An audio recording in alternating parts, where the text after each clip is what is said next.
turf, and eye for an eye. Nothing remains, nothing rewinds. A tooth for a turf, an eye for an eye. Nothing remains, nothing rewinds.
Can you hear the sound in this silence? Relentlessly striking through the walls. What's it gonna take to erase my sins? When I've done nothing wrong, I've done nothing wrong at all. I've said it all before, but don't be surprised when you see me come alive. When there's nothing in between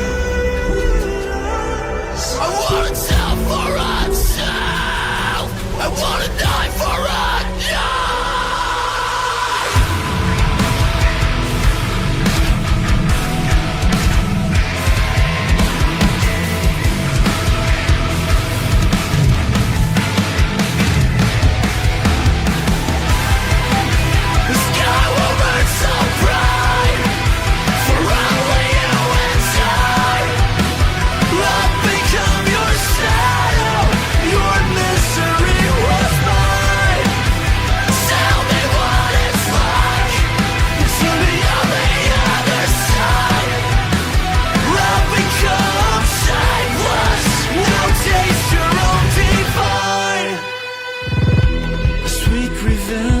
It takes me higher. Subconsciously, I'm ready to fall. When there's nothing in between us, I wanna tell for a tell, I wanna die for a die.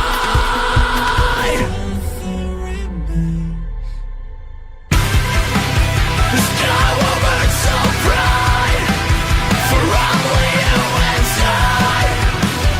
I'll become your shadow.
hear the sound in this silence?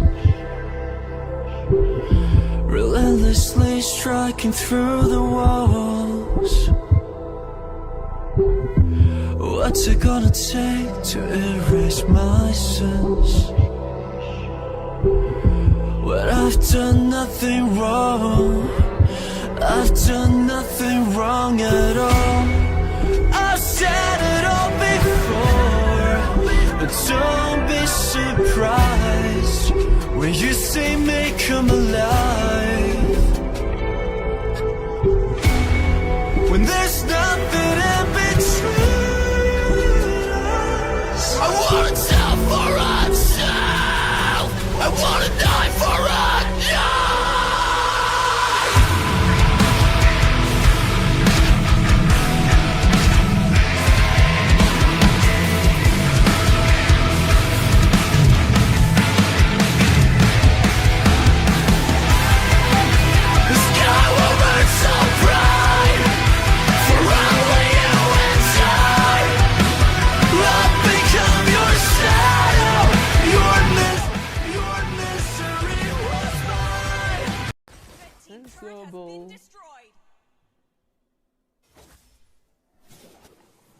Ladies and gentlemen, we have reached 91 subscribers, just 9 more to the big 100.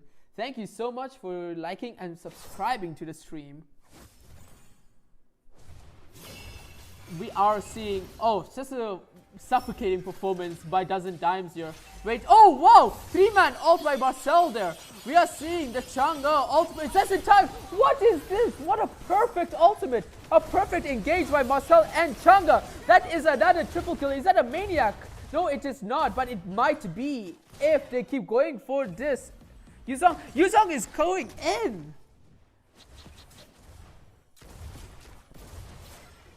But he does opt to just stay on the turret. That is going to be 2 inhibitors going to the side of Dozen Dimes.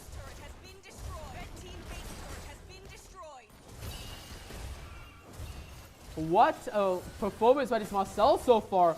We do see the Granger going in for a legendary kill. The Granger does get caught out there. That's a double kill. That's going to be a triple kill. And that's a savage. No, that's not a savage.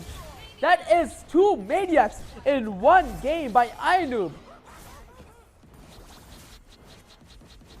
Take a bow. The Chang'e stealing out that savage. And unless there's going to be a twist in this game, that is going to be game for Dozen Dimes. If they stop freezing themselves. Oh, what a game. What a performance by Marcel, by Granger, by the whole team of Dozen Dimes.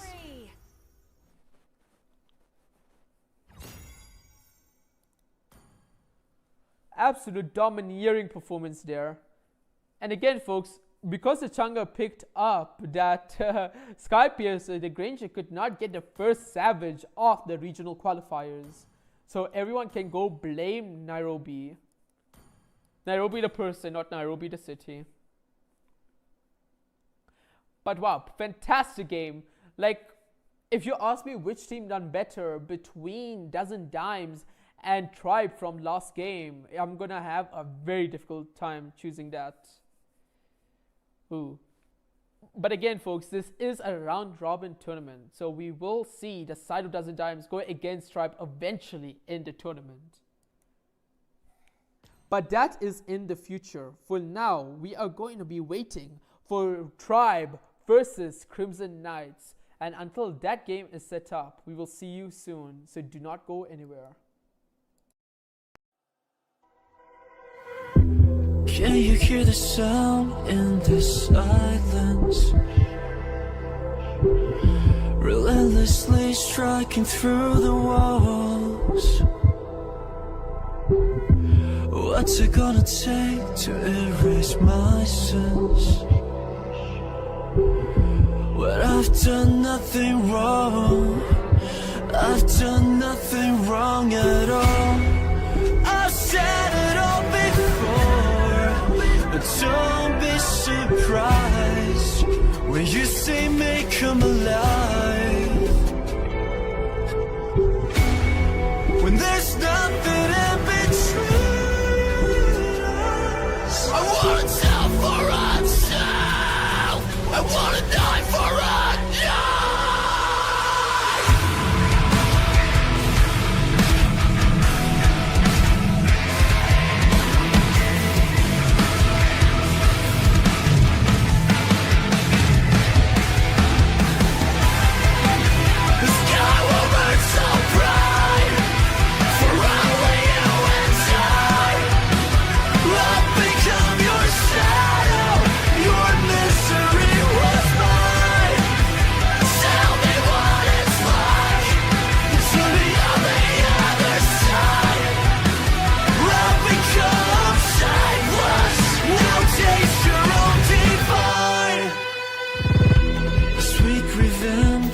takes me higher.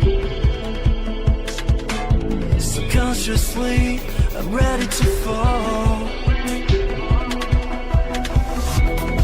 When there's nothing in between us, I wanna tell for a tell.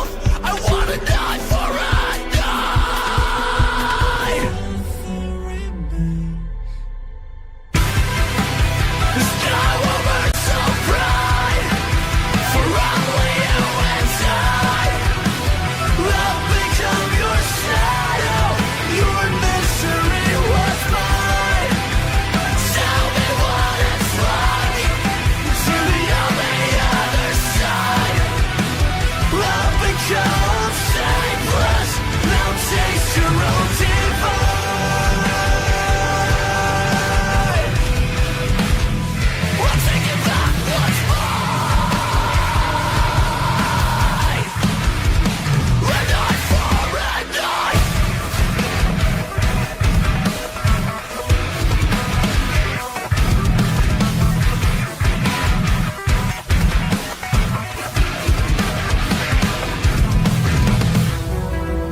A tooth for a tooth, an eye for an eye. Nothing remains, nothing rewinds. A tooth for a tooth, an eye for an eye. Nothing remains, nothing rewinds.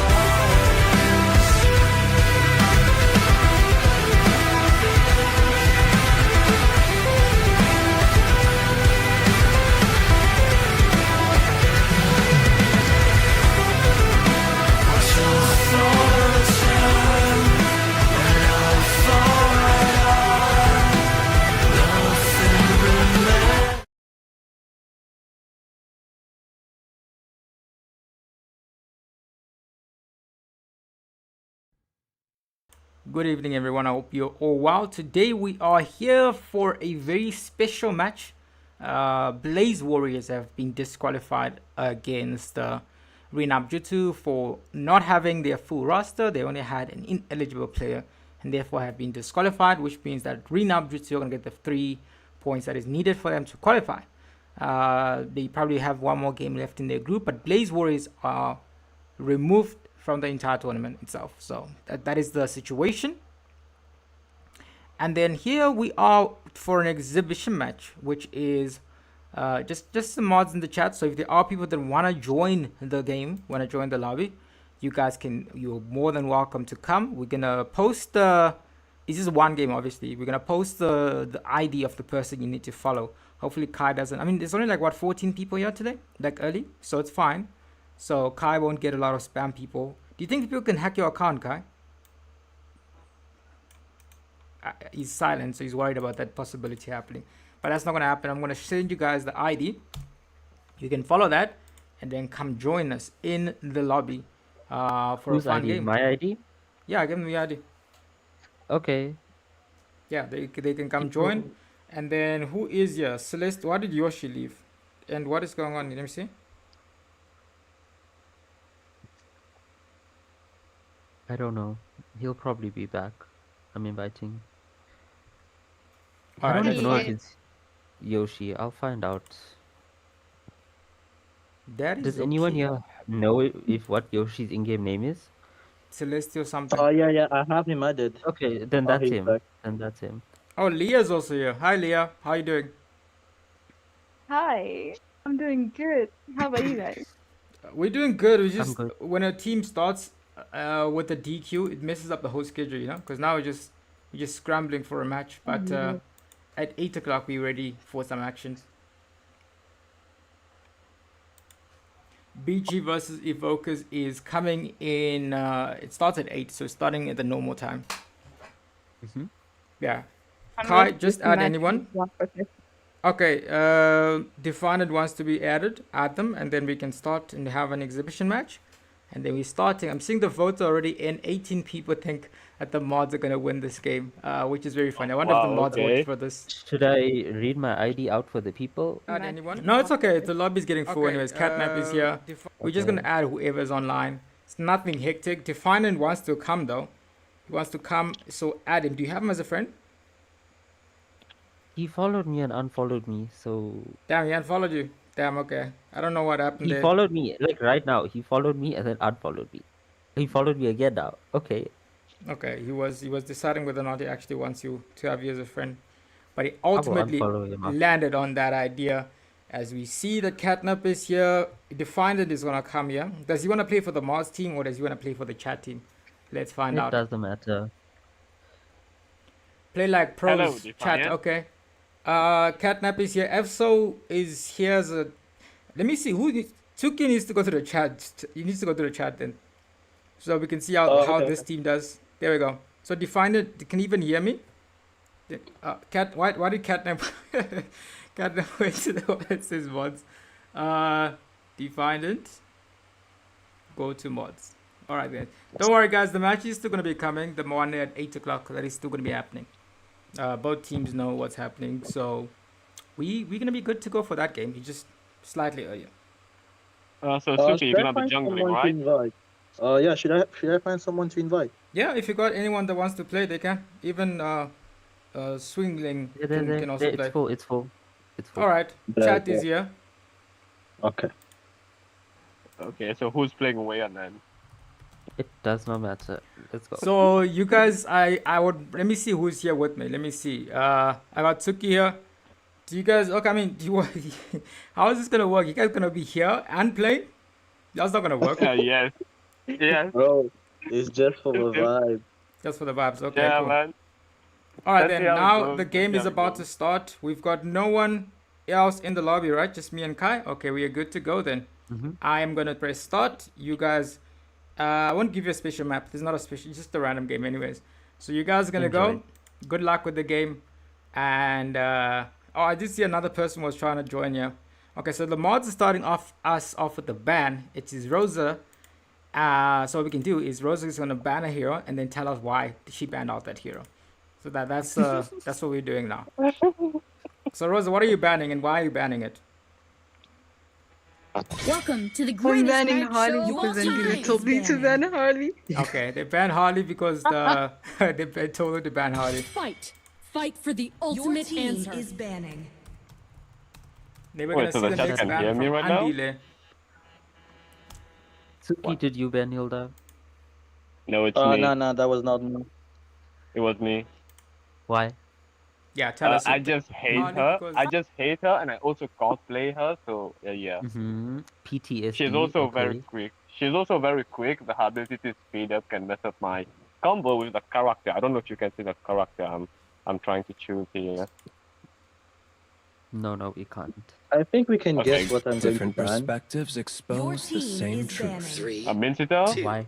I am not And the I only think one we bound know by why these I'm banning it. chains. I thought Mincito to be fair.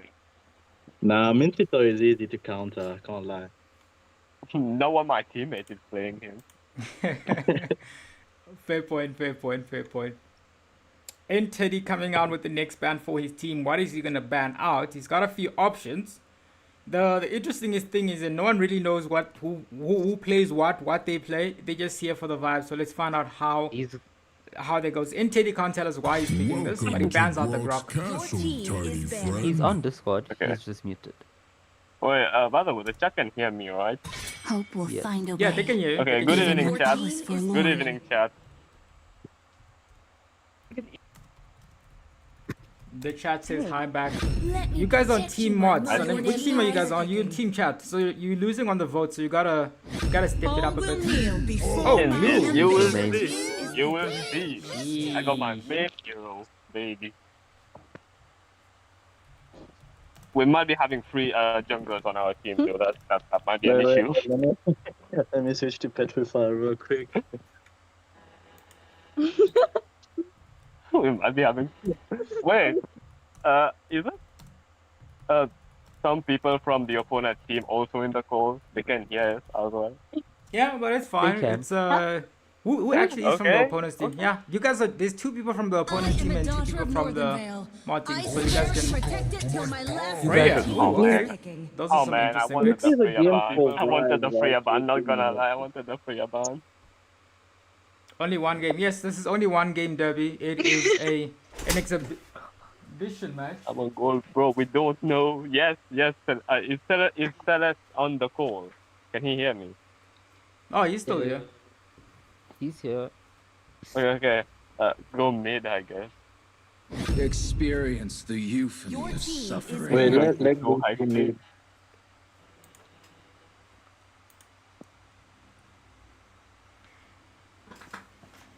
mid. Wait, Fractured, can you EXP with glue? Yes. If you Crowned can by do that, heaven's we mandate, could your off team, tap my that to go legacy roam shall and then I'll go endure. jungle with Banner. So Katna plays Rome. Yeah, true. Your Yeah, team let's is do that banning. actually. Okay.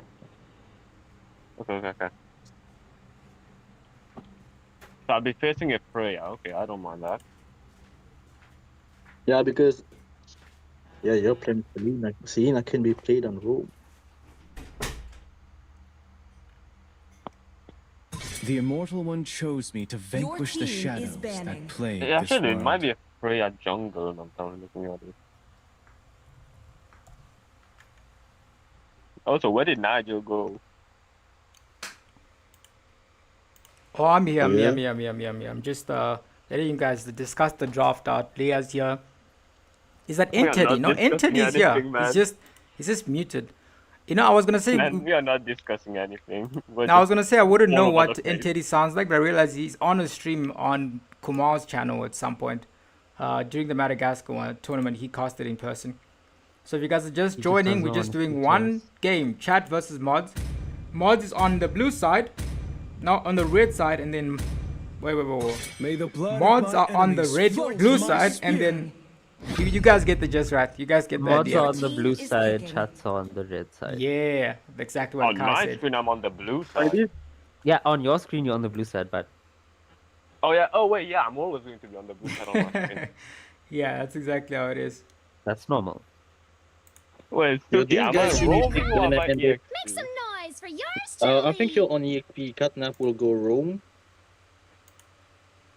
I mean, To yeah, be honest, Christina, what's EXP. crazy here is they still me pick Banner and they banned my counter. What?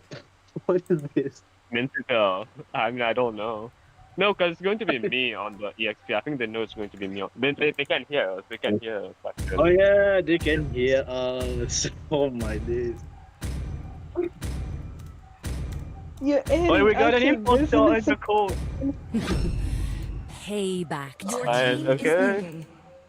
She's not speaking about her plans, it's only us talking about our plans. Yeah. Yep, because we are Mr. making is it muted. fun. We are making it fun. Come on. Tell us your Insatiable plan. power. Ooh. It Come consumes until on. nothing remains. Yoshi picks I'm up going. a hyper late game hero. So interesting draft coming out from both teams. I have genuinely no idea how it's gonna go because both of these teams are just, I guess, decided to have fun, which is always a good thing. But I have no idea. Fractured Fractured. needs a skin though. He has basic Fractured skins pick a right now. skin.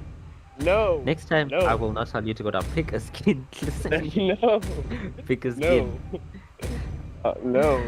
No. Fractured is one of those people that want to aura farm in the tournament. It lobby always and have goes no badly, skin. by the way. Every time someone does it, Yeah. they lose. But it's fine. Let him do his They thing. lose.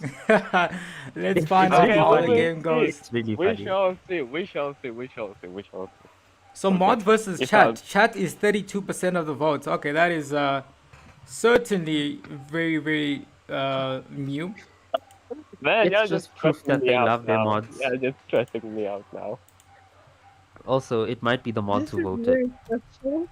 Did they log on to all the accounts? And voted. Let No, me go vote. even Mobile voted. Legends. Even Oh, a yeah. whisper. Wait, EXP. I'm EXP. I bought 5 shoes. seconds How till do the I sell enemy shoes? reaches the battlefield. How do you sell Um, shoes? You bought Rome shoes. GG's, man. Yeah. All troops The game deployed. is unroaming.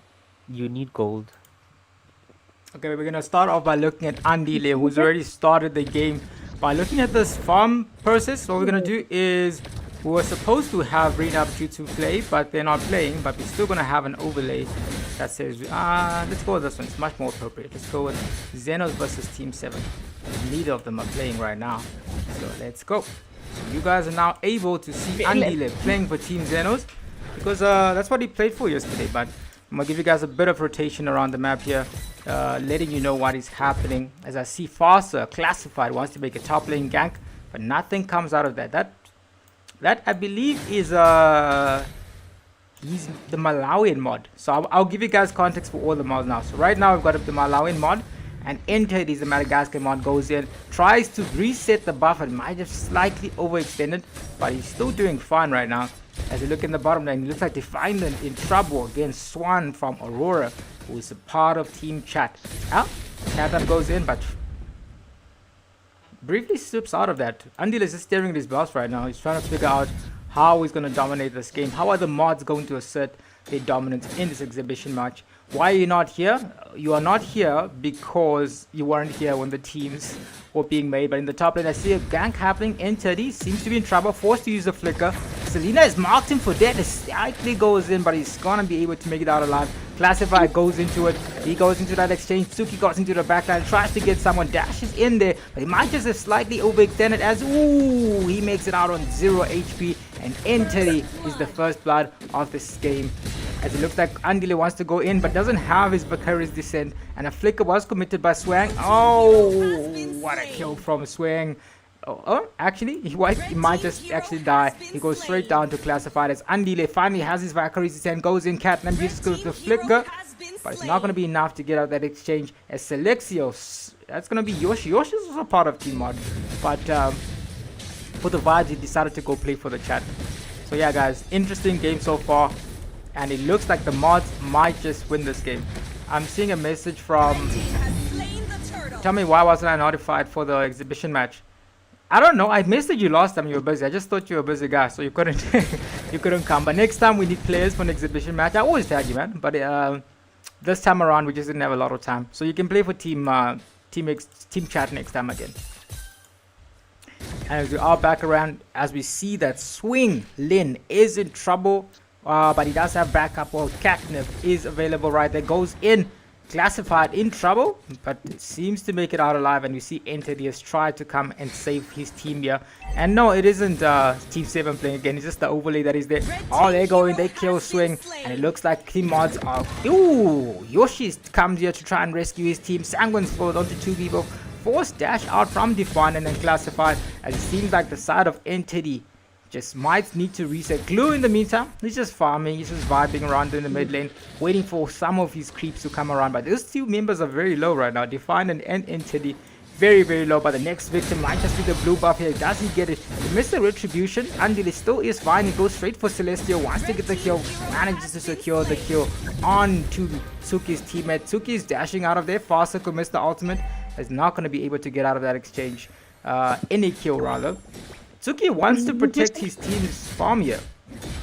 Catnap comes in from the back, stuns Andile. Andile goes in, Kufra goes in, every single person going in. The Valkyrie's descent has been committed.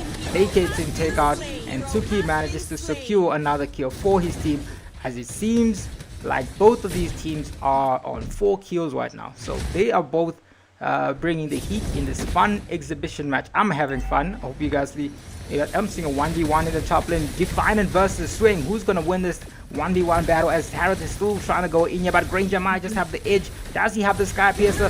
He didn't have the Sky Piercer, but he still secures the kill on very, very low health, as Defiant gets taken out in that 1v1 exchange.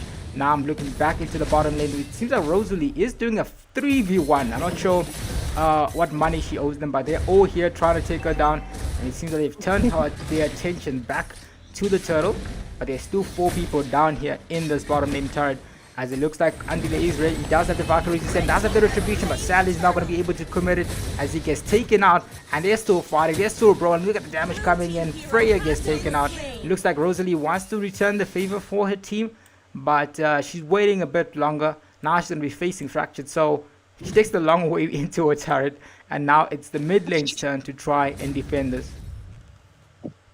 Catnap is available, trying to take out Classified. He's being marked for death, brings out his fastest ultimate, but look at that pull coming in from the team of Team Chat. Oh, Team Chat is actually still cooking. But again, at the end of the day, still 0 turrets. 3,000 gold ahead is the time of Team Chat though. So they're teaching the mods a lesson. Where is Remu? Remu is actually part of Team Mod, so you can play maybe next time. They're still going in here. Enter is trying to stop them from dashing here. Actually, when did Enter get his phone? I don't know. I think he said he got his phone, so he's finally back online. So I was like wondering how he's playing on the PC, but it seems like he is just here again. Once again, there's a team fight happening in the mid lane turret. Oh, Enter in trouble and he gets taken out. Here, Benedetta goes in, but nothing comes out of that exchange. We didn't invite you. We did invite you. We invited everyone who was in the chat. You'll be invited next time. I feel like we should have this is why I asked you if you... Okay, I'll add you to the other group chat so you can also be a part of that. Anyways, we are going back. Swinging. Oh, he takes him out instantly. That's just a deletion over there. So there's 2 people apparently who I didn't invite in time. That is Unite and Remu. So next time we have a stream, I will invite you guys first priority. I just thought you were busy today, so I didn't invite you guys. But I tagged all the mods, and then I just invited whoever was online from the chat. Okay, you want to give us a mid-game interview? Okay. Yo, okay. No retribution. No retribution. Okay, that is the commentary coming in from Fracture. So as Entity, he's trying to protect his team right now. Oh, here it comes. Entity's trying to survive, and Mega Kill comes in from the monsters from Aurora as they're still going in. Tsuki has been taken out in the 1v1. Luckily, he wasn't caught on camera. He's still fine. It looks like Rosa wants to go in. She's going to clear the minions first, because the minions are very important instead of getting the team fight here. She goes back into the team fight. She's trying as an unstoppable before he's gets taken out. Rosa wants to try and return the favor. Rosa, tell us what's going on in the match. What's you're playing right now? What's happening? What's happening is nothing, because she is locked in right now. As Faster wants to get a kill on the top lane. Swing. She's level 8 right now. If you look at the itemization, let's look at the items. If you look at the items, Vorax is coming out from the side of Rosa. Glue is already there, being very annoying. He's finally got his glowing one, so he's just being a menace down there in XP lane. A vengeance committed. So Teddy and Rosa want to do a mod battle on FSO. FSO is being taken in. Can he get out of this exchange alive? He's in a 2v1 situation. Teddy bouncing out of that exchange, but Yoshi realizes he needs to try to save his team. Goes in, gets nothing on that. There's lots of Restalers being taken out in that exchange, but he's farming some stacks. Tsuki said, guys, let's go straight for this blue buff. Let's go straight for this red buff. Let's take all the buffs in the game so that Andila is way too underfarmed to try and do something. As you see, Catnap is available.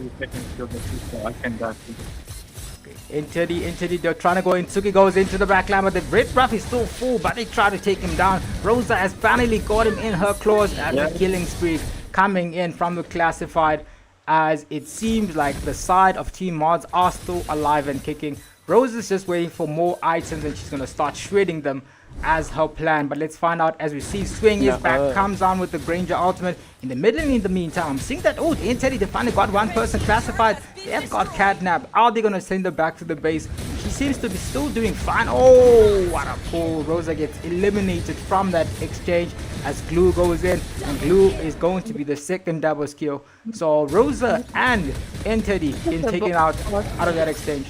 What happened? Can we have a pause? Because Andy has 300 ping right now. She wants a pause. Do we give her a pause, guys, in this fun match? Do you want to pause? Do you want to pause, Rose? Do you want to pause? Let us know. I'm fine. I'm fine with it. I'm fine with it.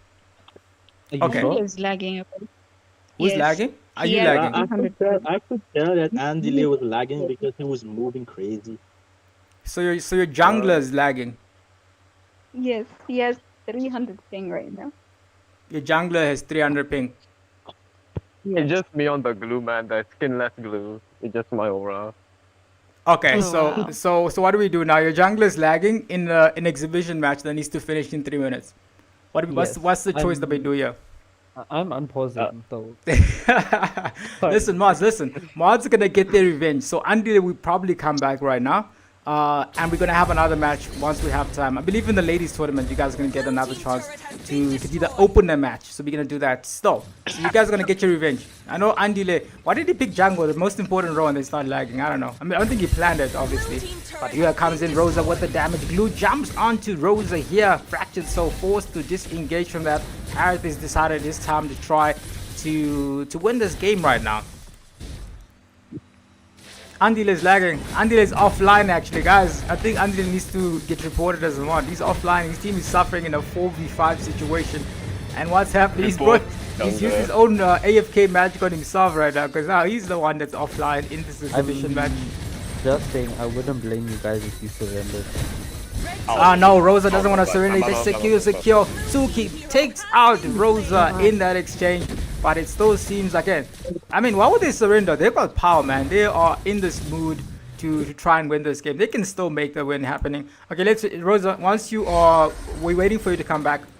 I think maybe let's give you a bit of a cheat. Let's look at your items right now.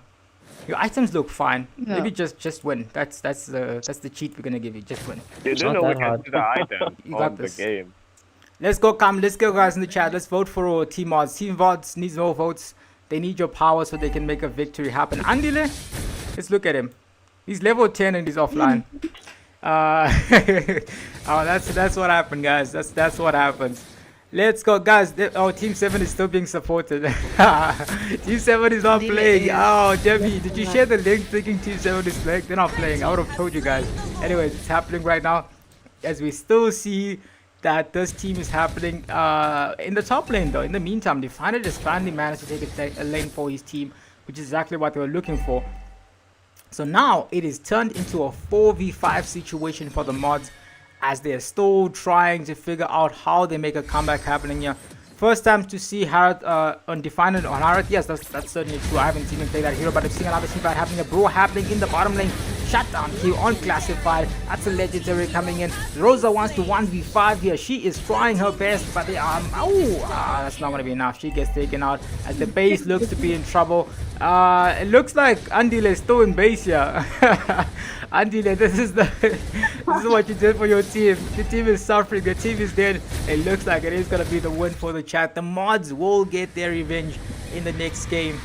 That was a fun exhibition match. Not so fun for the people playing, though. I think the side of not rebounders, the side of the mods, they had a good start, but then they lost their jungler. If you don't have a jungler, you're probably not going to win the game. Good game from Classify, though. He played his faster. Good game from Rosa too. Did a pretty good job surviving, but unfortunately in the late game it wasn't enough. Good game, fun game, and it's now 8 o'clock on the dot. We are finally going to get into the main action. Thank you to everyone here. Was a good sport. You guys managed to come in on very short notice, so that's exciting. We're going to be playing the two games as normal, but for the people that joined us a bit late, it is Blaze Warriors who got disqualified, not only from the match, but they also got disqualified from the entire tournament. And that means that Renam Jutsu are going to get the full points from that exchange.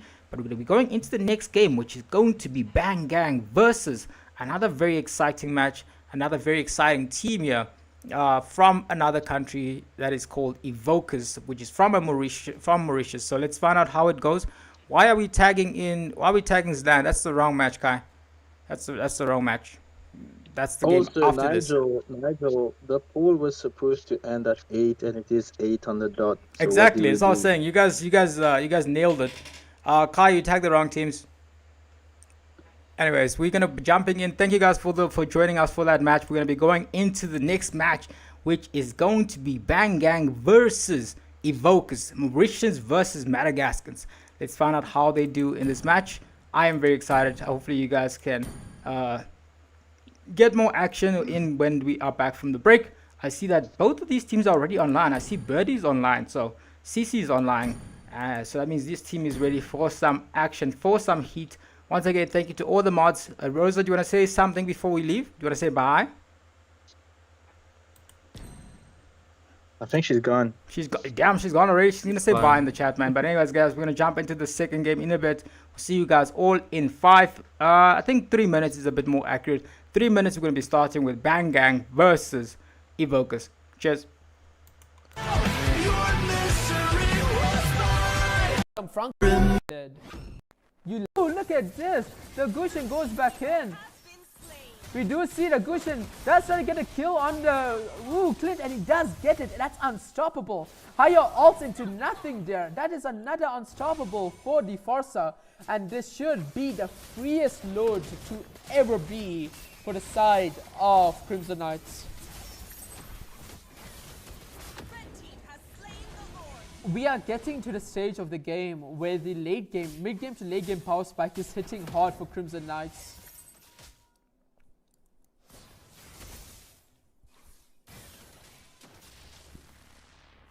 Ooh, what a huge game so far. Currently, the control is firmly with Crimson Knights, but how long will that last? Sora goes in! That is a huge ultimate by Sora, but will it be enough? That is going to be Gushin going into the background, but he is under the turret. Will it be... No, he cannot survive. Huge shutdown by Haya there. But that is all he can get along with the Sora. That was a 2-for-2 exchange. Blue team turret has been destroyed. And it does seem like the side of Crimson Knights are going to get the mid lane turret. However, if I am a tribe right now, I'll take that any day of the week. Claude is coming in and you've got a 2-for-2 exchange. That is a positive when you are behind.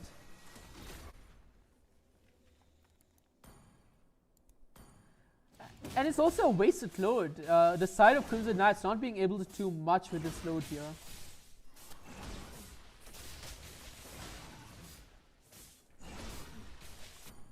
You know, being aggressive, going to the back line here. Try to defend load. The Force are getting absolutely dealt a huge amount of damage in the background. She manages to survive with a flicker. The Sora does pick up a kill on the back, but it does seem like that's another kill secured by the Grushin. Similar story to this Haya. He is stunned. That is a huge engage by the Forza. Manages to get the godlike. Looking at the build, she's getting this godlike for the love of the game. No Sky Piercer. What a fight so far. Control again. Back to Crimson Knights. They just have a better team fight potential right now.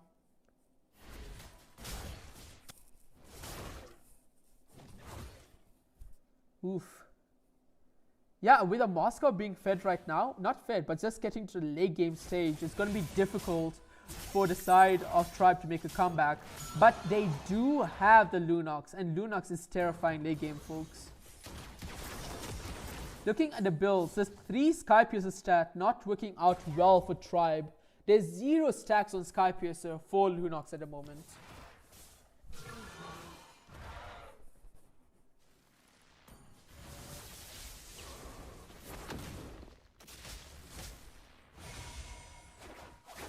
So far, Crow Twig's performance on this Sora needs to be commended. The amount of sets. Oh, huge ultimate by the Kaja on Gushin. Gushin manages to escape. The Sora goes back inside with the Fossa ult to back him up. Huge damage being dealt to him. He manages to escape, but will it survive? The Fossa getting dealt huge damage from the Haya, but the Haya goes on the Sora. We do see the Clint full HP. Can he do some cleanup duty here? It seems like he can. That is going to be one huge kill. Kaja does flicker in, but will he die? No, he will not. It will be a huge reversal for the side of Tribe. That's a 5-for-2 exchange with the load already being spawned. What a huge turnaround for the side of Tribe right now. They will take full advantage of the situation. Miyamura on this Clint doing the cleanup duty phenomenally. That will be the first load for the side of Tribe. Guys, we got a game on our hands.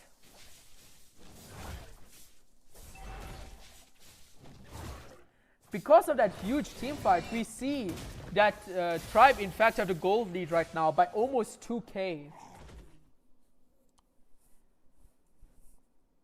Scrutinized has his kidney on Tribe winning this game, and currently his kidney might be surviving.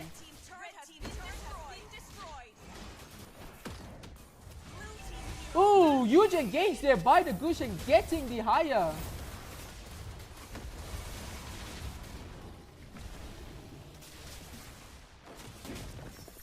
They do survive the load fight without losing an inhibitor. That is huge for the side of Crimson Knights. They want to get back control of this game now.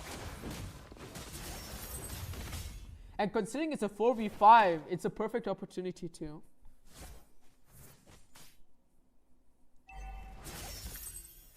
Ooh, Sora going for the backline. Lots of damage being dealt to him. He miscalculated that. The Lunox damage late game coming in clutch against him. He got absolutely melted there. Gushin being ulted by Dikaja. That is a huge engage, but Gushin makes it out alive thanks to Minno's ult. Oh, Bailey, look at this damage by the Clint. Can he get a kill on the Minnow? No, but Lunox will. The Sky Piercer on the Lunox finally coming in clutch with 30 stacks. Look at this Gushin, huge engage, but he's not going to go back in. He's going to play it a bit safer than that. Oh, my apologies. It is Crimson Knights.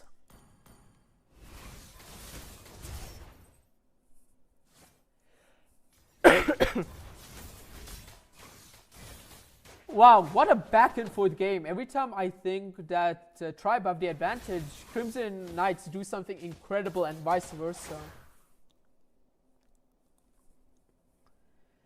Guys, I feel like we all can agree that a game of this quality deserves a like and subscription. We are only 5 subscribers away from hitting 100.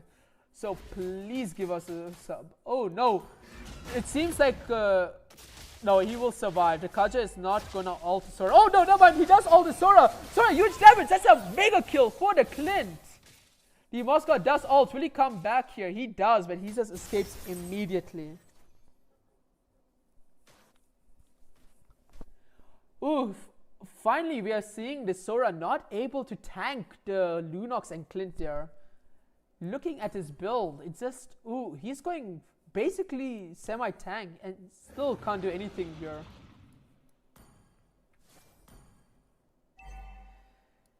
The load area in full control for the side of Tribe.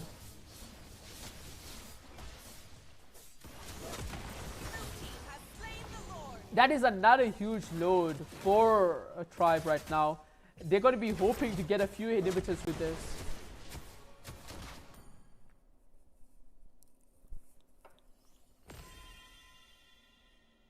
Ooh, 2 immortalities picked up for Tribe there, for Captain Levi and Fractus.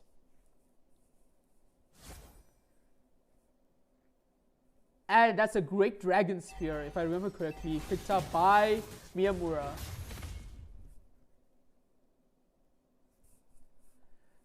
This is going to be a make or break team fight for the side of... Welcome back, chat. I hope you are all well. We are going to be going into the first game, or the first official game of the evening. It's going to be Bangang versus Evokers. First match of the evening. How is it going to be? Obviously, I am excited to see how these two teams fare up. The matches have been selected. The map that's been chosen is Dangerous Grass. So both teams seem to be ready. I am going to press start. Let's go, and good luck to the teams. I am joined here by Fractured. He's going to be taking me through the draft and be giving me some insight on Evokers' lineup here, because maybe he gave them some Mauritian courage there, but Bangang CC is going to be banning out Let the them first ban. play the hero. What are your thoughts so far, Be the Fractured? truth this world desperately needs. Welcome back, everyone. What should I say? I am back this time as a caster, not as a player, as lost. You just saw me. Yes, indeed. I just gave some, I guess you could say, motivation to the team of Evokers because they are from Mauritius, and we all know me about my Mauritian patriots. So last time, Evokers got a 1 point. They had a draw pretty much. They got 1 point. This time they'll be looking forward to 3 points, hopefully. Basically, it's the second pick.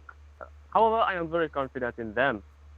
Pretty much going with almost the same lineup as last time. Pretty much.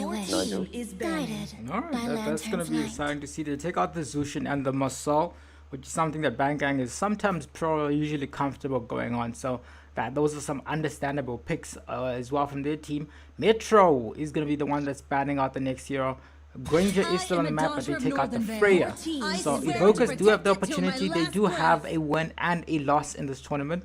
So they are looking to try and get a win. This is the same group with Before You. So both of these opponents are going to be facing Before You at a later stage. But let's see how they decide to ban out.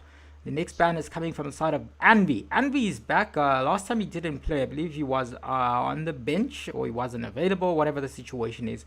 Seems like he's back this time around. So let's see how the gameplay is. And they take out the glue as the last, or the third last ban. But ooh, that leaves out this instant lock from the Harley from Bangang. Banning the glue, the hero I just played actually. With this a little more being picked by Finish, going jungle for jungle. This is taking the jungler first, Finish going right away and going on with the 4 views as well, as the Yuzhong is banned pretty much. Now we're going to see Birdie and Metro. We're going to the next pick, going with the Kalia. Do you think we could be seeing a Kalia? Oh, I don't think so. I was going to ask if we could be seeing a Kalia EXP. However, the Sora confirmed that it is a Kalia roam. Nigel. Yeah, I think Kalia works really well with that Harley, and it allows you to just pick up someone, make a lot of pickups. But the hero that I'm worried about is probably the Fulvius there, because the Fulvius is just, he can be a problem if you don't take care of him very early, and he can easily catch up to the Harley if he's trying to run away. So the last 2 picks from the side of BG need to be very confident, very comfortable marksman and roam. That's going to be allowing them to not get picked up, because they can easily, the side of Evokers, they can easily pick up something that tries to invade and be aggressive. I know they like to play up the Grok, they like to play up the Minnow on their roam position. They're going for the Zetian instead in the mage position to try and solidify that mid lane. Like, I mean, if you have Harley, if you have Kulea, very aggressive heroes, so you want to slow down the game, and how they want to do that is picking up that Zetian.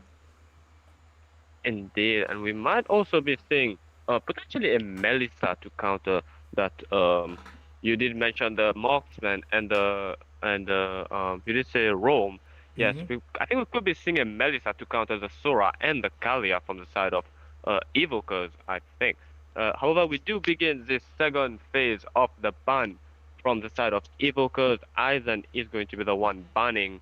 I wonder who he is going to ban with. From the side of Bang Gang, on having their marksman and their mage, the mid lane and the gold lane left. I wonder who they're going to ban. Since they have picked the Zetian, it would be the best to pick a counter for. They go with Lunox. Nigel, what do you think? Check out the Lunox, because the Lunox in the hands of Madagascar is just like butter. He's melting them. I mean, Larry's got like 3-4 maniacs on that thing, so they want to take it out. Understandably so, because it also allows to disengage a lot easier. They take out the Harrod. It is still up for the side of BG to decide what type of gameplay they want to go. Do you want to go full aggression is the question. I know Aizen likes to go for the Irito, also likes to go for the Granger and the Clint. So it's a lot of, even the Moskov. So there's quite a lot of options on the board available for him. As you see that the last ban coming out from the side of Evokers is going to be decided by, I'm going to say Kolani, but because that's how it sounds in South Africa, they would call him Kolani, but I think it's maybe Zolani. I don't know. I'm assuming. Yes, it is Zolani in Mauritius, pretty much. Is that a name in Mauritius, or is it just like a saying or something? No, it's I guess it's just a name that the player went with. I guess like me, I went with F-Soul. It's kind of like just a name, doesn't mean anything. However, it should be them not banning anyone. I'm not so sure about this. Some teams like to leave out of heroes so that they can pick them up themselves. So maybe they made a calculated decision to skip out. Aizen deciding what to ban out or pick rather for his team. Airthor, Granger, Moskov, Clint, a few heroes that are available to him. You can also go for the Melissa as Fraction suggested. So still quite a few heroes available for the picking from the side of Evokers, who are deciding what to do right now. 19 seconds on the map. Aizen is the penultimate pick from their team. What are they going to go?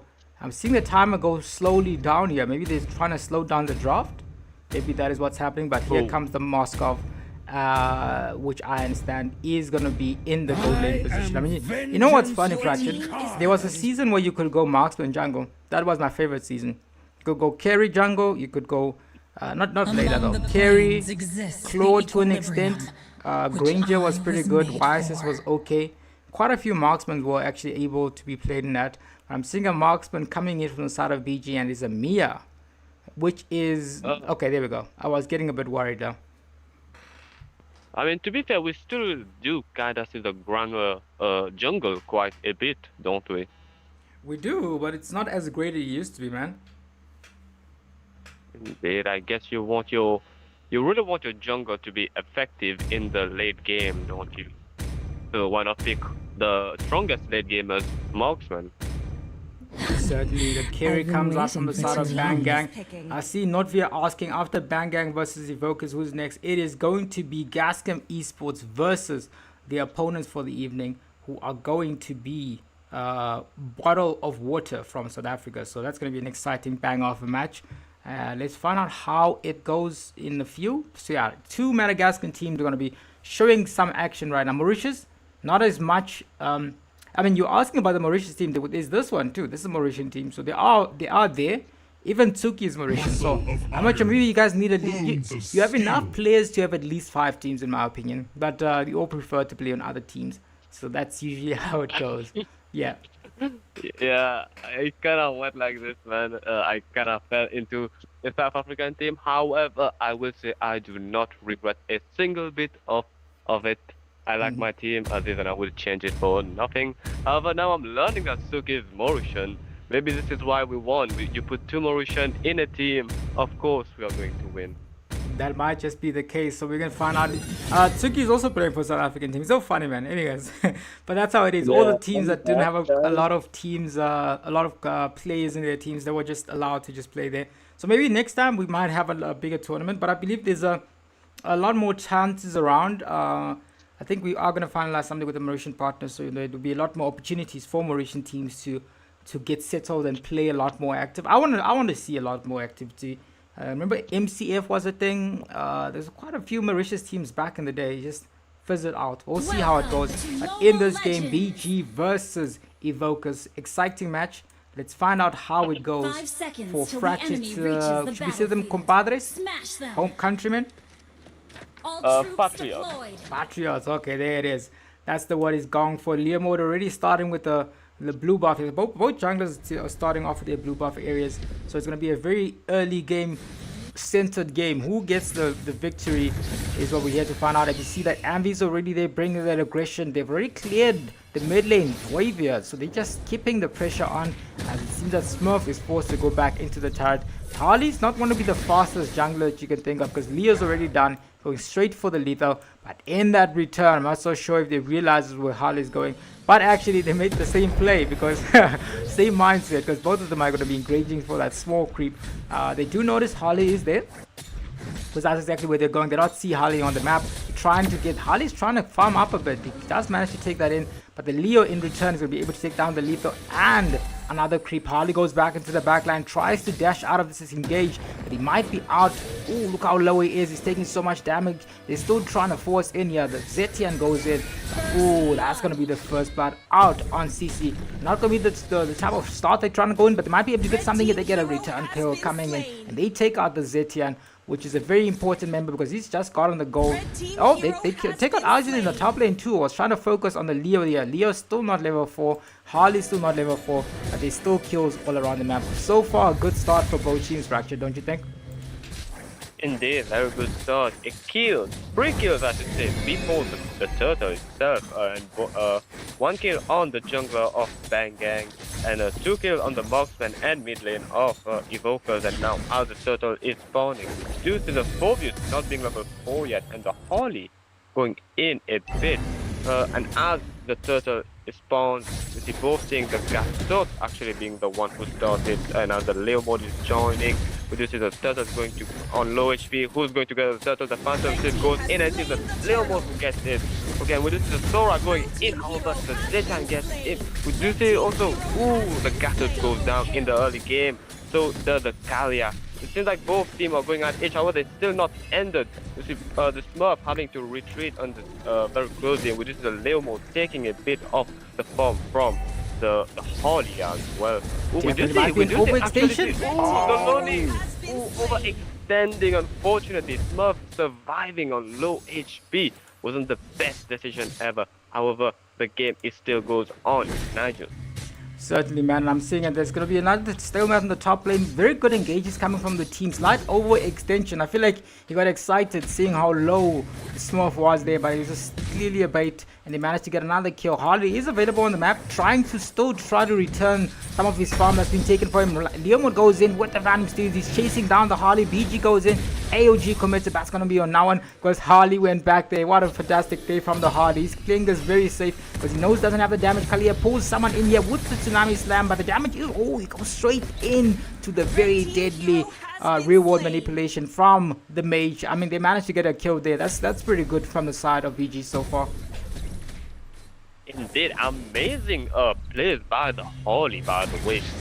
Completely turning a fool out of the Leo mode, actually. There's no other way to phrase it. And as we see the Phobius actually being on pretty low HP, and we might be seeing a gang in the Golden, actually.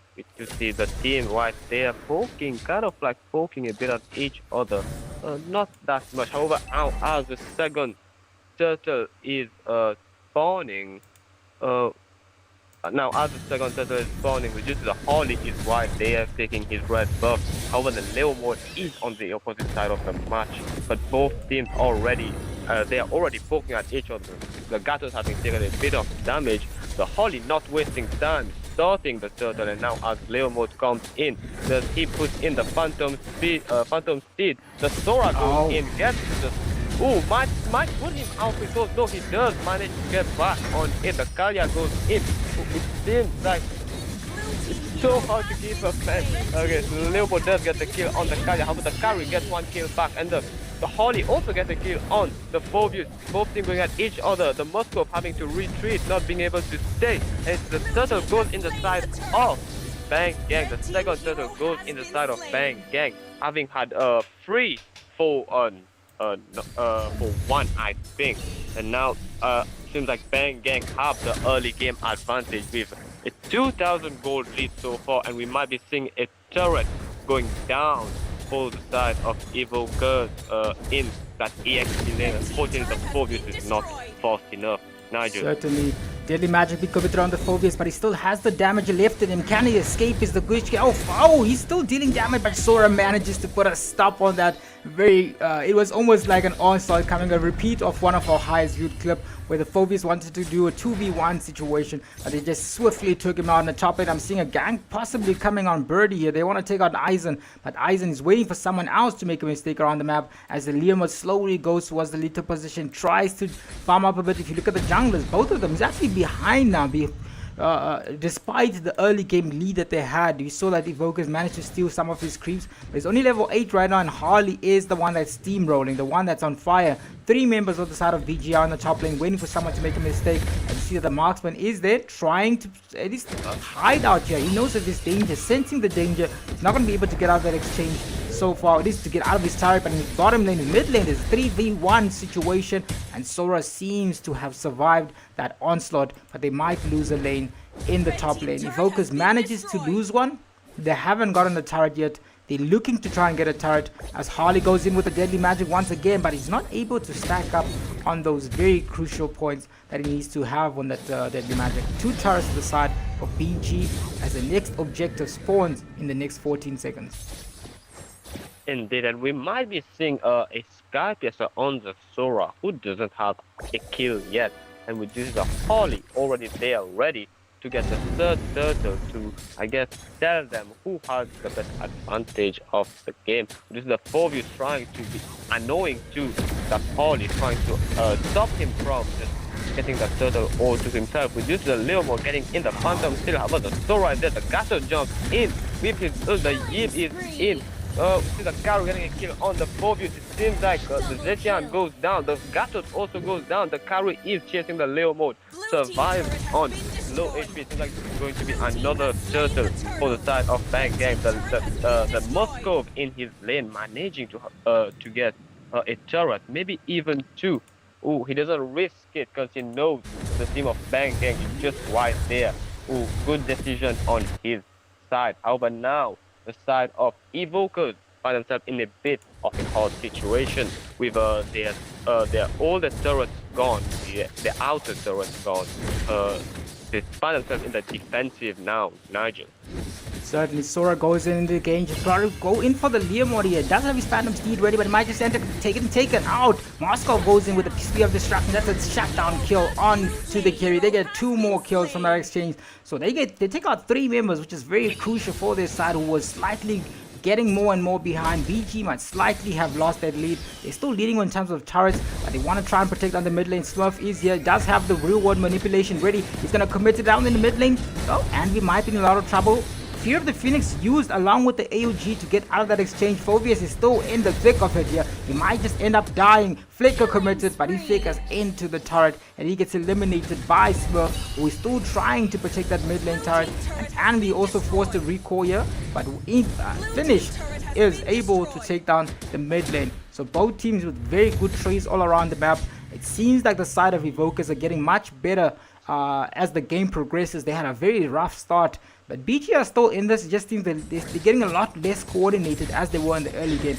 They need to start picking off people, trying to end the game as best as they can. But I see that Harley is trying to try something here. I'm not sure if he realizes more than 1 member in that bush. He goes in 3 members for the side of Evokers. But oh, what an escape from Harley. Is that going to be enough to get out of this exchange? Doesn't seem like it's a shutdown here for the side of Evokers. Well done to the team, Evokers. Indeed. And the thing with getting a shutdown is that you're killing a hero with a bounty. So you get that goal on it. However, with this Sora going in onto the Phobius in that goal, then what that is low, unfortunately unable to get out. However, in the mid lane, we see the load has spawned, and the side of Evokers has not wasted time on it, and they do get the first load that spawned from the Moscow. The side of Evokers now actually find themselves in a bit of an advantage, even though they might still be 1,000 goals down. The Zetian being on no HP there. Who goes in for the Flying Phoenix? Oh, the Gato is there in a 1v3, unfortunately. Oh, his team is there. With the Moscow is also there going for the Sora gets his, unfortunately he's died from the Moscow. Oh, okay. Certainly. Very interesting. Nice. Yeah, they got a few turrets there. I mean, that exchange, it's exactly what the side of Evokers were looking for, but it's also the side of Bangang were looking for. They put a lot more pressure in the top lane, meaning that when the Lord gets here, he won't be able to be as... actually, Harley might be in trouble. Cancelled recall. I'm not sure if he realized it on time. He manages to get out of that, but Phobius is chasing him down. It's exactly what I mean about the hunting prowess coming from the side of Phobius. Still is safe. Oh, Spear of Destruction onto the Harley. Harley's trying to run away from this whole team. Oh, it looks like he might just end up making it, but the glowing one passive takes him out of that exchange. As you see that the Leomord is fighting into this, walking straight into the real one with manipulation, but he might be able to get out of this. AOG committed by the Gato very low. This double kill coming from the Leo. Sora goes straight for Finish. Finish is still alive. 1v4 situation. He gets taken out. This is a shutdown kill for Smurf. That's a shutdown kill for B6. 1-2 as he's still fighting as Sora in a 3v1 situation. He might just be the next person to fall, as it looks like the Lord has gone down, but 3 members from the side of Evokers are still alive and they're bringing the pressure. They're trying to end this game. What a fantastic game, man. Indeed, very much a turn of event. It's total turntable, as we say. The Holly managed to get Eisen back. However, a total turn of event with one of their inhibitor turrets gone now. It's the side of Bangang who actually find themselves on the defending. And Nigel, if you don't know, B612 is actually an ingredient used in Mauritian drinks. Is it? What does it do? I don't know what it is, but I just know you just know it's an ingredient. It's a drink. Yeah, it's an ingredient. Ah, using okay. like a mini drink. Okay, Yeah, I didn't know that. That's exciting to know. I think I found out there was a Madagascar drink called sweet candy or something. I'll find out what it is from K. But yeah, I mean, it's very interesting to learn a few things. Oh, B6. So he's named after a drink. Interesting. An ingredient from an ingredient. So okay, I see. But they're all going in. Oh, Furious the film is committed into a gacha. Commits the AOG. The flicker is also being committed. Leo into the backline, but it's not going to be enough damage coming in from the Leo. Not the Leo, rather. The carry is still available here. Still there's some of the items. Going to try to recall, but they've realized exactly where he is. Here he's in a 1v3 situation. Can he make it out alive? Is the biggest question. The question was answered very swiftly from the side of Evokers. 1 member is available. But they do have another. It's going to be, I said one because it was Kalea, but Kalea is going to still be able to defend for the team. Smurf is available to clear the lanes. Looks like it's a good opportunity for the side of Bang Gang's opponents, Evokers, to go for this Lord uncontested, the second one of the game. Indeed, and we use the Moskov actually going for the blue buff of the Harley. Is slowing down his farm a bit, and it seems like, however, they are not. Unfortunately, though, this is the Harley kind of making his way probably to his opponent's blue buff. Also, not really. I'm wondering what's his decision here, as the turtle goes in the side of Evokers. Not much actually. Seems like now the side of Banggang are actually wanting to play it safe. They do not want to risk allowing the side of Evokers to farm even more from them by killing. They do not want to feed. I think they've realized that they made mistakes by actually allowing the side of Evokers to kill them, and giving them those bounty kills was pretty much what turned the match around. Nigel. Certainly, man. It looks a lot more tough for the opponents here as they're trying to get something out of this victory. As you've mentioned, the Lord is gone, which means that they're going to be a lot more forced to try to defend this game. Harley is there trying to make sure that someone shows up in that is going to be able to take them out. But so far, it looks like it might just be a victory for the side of Evokers, who are still going in as the Lord is marching down here. Harley might have slightly overextended because there's no one there. Conceal committed from Birdie. They want to try to do a flank from the backline. They go in. Harley manages to take out Moskov, but Moskov is going to be able to get some heal coming in. Very bad play because it looks like they're all going to be able to lock down the base. And it's still the vision coming in from BG, but just slightly a bit too late. And the team from the side of Evokers just simply able to end that game very swiftly, very focused. I mean, everyone did gold here. They were doing pretty amazing. But that one play at the end of the game definitely won the side of Evokers the game. It finished number 9, Mauritius. I've known this guy for a few years. He's finally got his MVP, and they're able to take a victory on this team. They need a 2-0 win because last time they split points with B4U. So both of these teams are definitely going to be moving into the second game with a lot more focus. Let's find out who wins the second game as Evokers versus BG goes into the second match. So let's find out how they do in this match. Evokers, what are you thinking of this match, Fractured?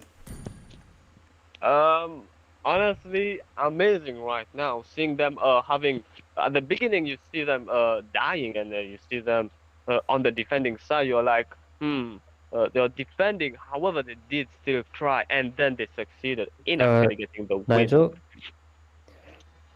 Evokers chose Expanding Rivers. Okay, thank you very much. Yeah, so basically, yeah, and managing to get the win, basically a turn off event. I feel proud of them, and I would also say good job to them. However, now the side of Bang Gang also have the chance to get back at them to force them to share the points.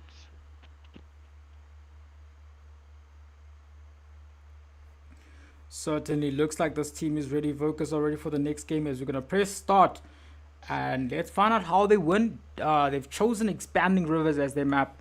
And we are good to go as they are going to be the ones with the first pick, first ban for this game. Let's find out how they do up against Evokers' opponents. I mean, Bang Gang did a good job in the early game, but as the game progressed, it was a bit more tough for them to try and defend that, eh?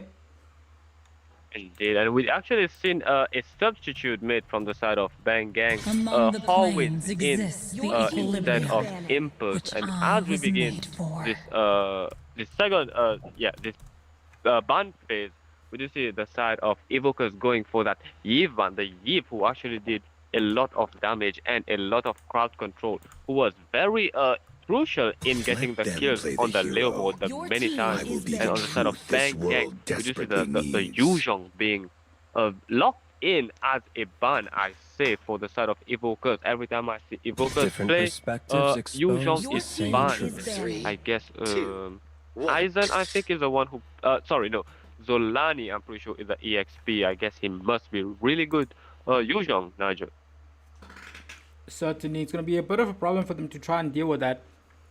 But I understand the respect ban coming in from the side of Evo. That Evo was just simply too much, man. Especially in those neutral team fights. Crowned by heaven's Indeed. legacy shall endure. I'm back. Are you back? Is that Tsuki? Yes, that is Tsuki. Welcome back, Tsuki. We are live on the stream. What do you think? The Mauritian team won game one. What are your thoughts on that? To be honest, at the start, I thought Bangang had it in the bag. But then I saw that Finish started farming up properly.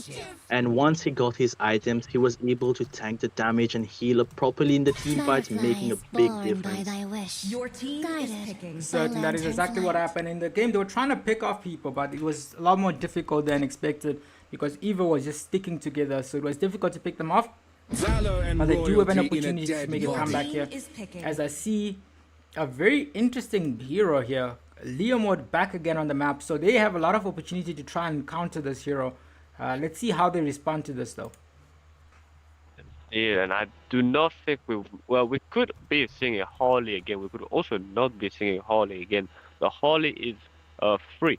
However, last game we did not see a Suyu being banned because a Suyu being picked because the Harley was the first pick, and you did not want to go Suyu against a Harley. It's one of the first time I'm not saying anything to do with the Suyu. We do see the Sissy going again on the Harley. He's like, you've beaten me once, but you won't beat me twice. I think the Sissy is kind of like taking it as a challenge and wants to challenge the Leo mode again, who kind of actually out-retreated him a few times, especially on that first turtle on that Phantom Steed, Nigel. Certainly, man. As they've mentioned, I think maybe their solution was maybe to go for the Phobius. They think the Phobius was the issue, and if they take the Phobius away, they'll be able to be a lot more aggressive with the Harley. But we're seeing that Envy's Evo here, they're responding with the Teresa and the healer. The healer's going to be a very aggressive. I'm very sure he's going to try to invade the Harley here. So it's going to be a game that the Harley needs protection in, especially up against this Evo team who've already gotten a win. But if they do win, it's going to be a 1-1 split again. So that's going to be a lot more interesting again. Indeed, and on the side of Evokers, we see two tanks being picked. However, they do not lack in the damage compartment, do they, Nigel? Definitely, and Metro is going to be deciding what to go. Halo's pick coming in from their side with the carry open. It is very risky, along with the Valor also open, but maybe they have a plan in mind. Maybe they just want to be very aggressive in the Leo mode section. I was thinking with the Leo, they're going to try to counter with a lot of CC. So far, they don't have a lot of it. They do have some displacement with the Phobius, but maybe you need... I mean, there was some suggestions to try and counter the Leo with maybe a Minty. It can work if you execute it properly. So maybe they're a bit more worried about that. So they're going for the Halos, which is always safe. But it does give the time for them to try to figure out. The Valor actually comes out from the side of Evos instead. Yeah, we'll also see the Moscow being banned. If you guys recall, we did see a Moscow snipe from the completely other side of the map onto the Harley, who was actually escaping the side of Evokers pretty successfully until that Moscow sniped him from miles away. So a very understandable ban from the side of the Moscow. However, the Valia ban, I guess, could be to counter the Valia could be a counter for the Leo mode actually. So it might be why they probably do not want to pick him, but they do not want their opponents to pick him as well. And as we see Metro going to finish the ban from their side, they go with the carry, and now to finish off, it's going to be Zolani, Nigel. Certainly, and they're trying to figure out Zolani's batting out. They really don't have a marksman yet. They don't have they do have a roamer, but they don't have a mage either way. Zushin and Zetian taken out, which is something that the side of BG are very comfortable on. Along with the Eve also. So I'm very interesting to see how they decide to respond to this. It is going to be Zolani deciding what to ban out. There aren't quite a lot of broken heroes that are left in the mage. They're going to instead focus on the gold lane, and they take out the Harriet instead. Come on, Dexter. Indeed, the Harriet being banned in both match being understandable. We just see the Metro locking in the Claude this time. Last round you were talking about the Claude. However, it was the carry who got picked. This round we will be seeing Claude, and for the side of Evokers, we do see a Cyclops being pinged and Isaac leaning over the Leslie, who is actually a pretty good known good counter for the clothes. So maybe banning the carry may not have been the best option when you could have banned the Leslie instead. But you never know. We do see Aizen's leaning over the Leslie, not having confirmed the pick yet, but I'm pretty sure it is almost guaranteed. Ooh, no, instead going for the Granger with a retribution on it for some reason, and on the side to finish off the pick phase of this round. This second round reminders Evokers have 1 point. We do see Smurf, the mage of Bang Gang, leaning over the Lilia, and they do confirm. We're not seeing the Aizen. It still has okay. Finally has changed it. We could have been indeed. We could have been seeing a match with two junglers. Would have been very interesting. What do you think, Nigel? No, I wouldn't want to see that. They're not going to be able to farm. I played with a healer who picked up retribution in the game. He didn't know why he had retribution. He also didn't know why he was not leveling up. Was a nightmare to deal with. But as we see right now in the game, they are going to be starting off with the next game. BG are looking to try and get one game from this exchange, one series, to try and balance it out.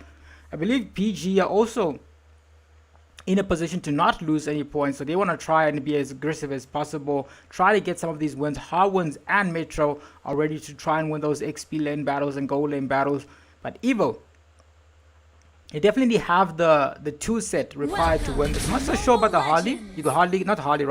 Cyclops, because you hardly get to see Cyclops anyway, but they can probably make it work. Let's find out how they do in this best of 2 series, the second game, where BG are already 1-0 down. And they're starting off the red buff versus blue buff battle this time around. Indeed, and both team having their share of CC and also having their share of damage. We do see the Teresa helping his Leomord with a bit of an early farm. This time the Leomord going on his red buff and the Holly on the blue buff, and in the mid lane, we do see a bit of Andy going. Having to flicker out, forcing the flicker out on the Hilda there. We do also see Zulani being low, and it goes down. The first blood goes to the side of Bang Gang, and it's not ended yet. We do see Bird in the pilot. Getting the little mode. Those are 3 kills. Those are 3 kills for free for the side of Bang Gang in the early game. What is going on with Evokers? I'm pretty sure they don't even know what happened in that exchange. 3 kills for the side of Bang Gang very early on. The type of start that you're going to be looking for. I was shocked. Even the Teresa tried to come help his team, but he ended up just being a victim in the massacre that's happening right now. But Deadly Magic not unlocked, and we still has the ability to try and make a comeback here, as they are going to be trying. I'm very surprised that Harley didn't get level 4 from that, but he can probably do it after this red buff here. Indeed, we do see the Hilda there. Unfortunately unable to, because she's going to get intercepted by the Hylos. And now as the turtle is about to spawn, the Leomord managing to get his level 4. So does the Holly. However, we do see the Phantom Seed already being committed on to the Hylos. Actually, the Lilia is there. No, the Holly goes in, and unfortunately the Leomord goes down as well. We do see also Sissy going down from the Hilda as well. The Cyclops is not in a good position right now, but he does manage to go out. Certainly, but the next person that's very low. Look how low Zolani is, forced to walk back straight to the base. Lilia is there with the bombs, and it looks like the next objective is up for contestation, but this time around it is going to be the side of Evos. They are behind. If the blue buff is taken here, that's going to be meaning that the retribution level from the Harley is going to be a lot more higher than the Leomord, as they're looking to have already started the next future objective. The turtle is started by the side of BG, and they're zoning out Evokers here. Evokers are trying to get into that area. They're trying to get into this neutral objective area. Vantage Seed into the Glowers Parkway. It's not available yet, but Phobius into the backline, forcing them there, but he's going to be the sacrifice as the Leomord goes in, but it's not going to be enough to get the kill. Birdie in the backline. He sees that they're low, and that's a shutdown kill for the Leo. I'm saying shutdown because they did not have a lot of kills on the map, as it looks like the next objective is going to be a lot more difficult for BG to try and take alone here. However, City unfortunately unable to take the turtle, and even though they did, it started.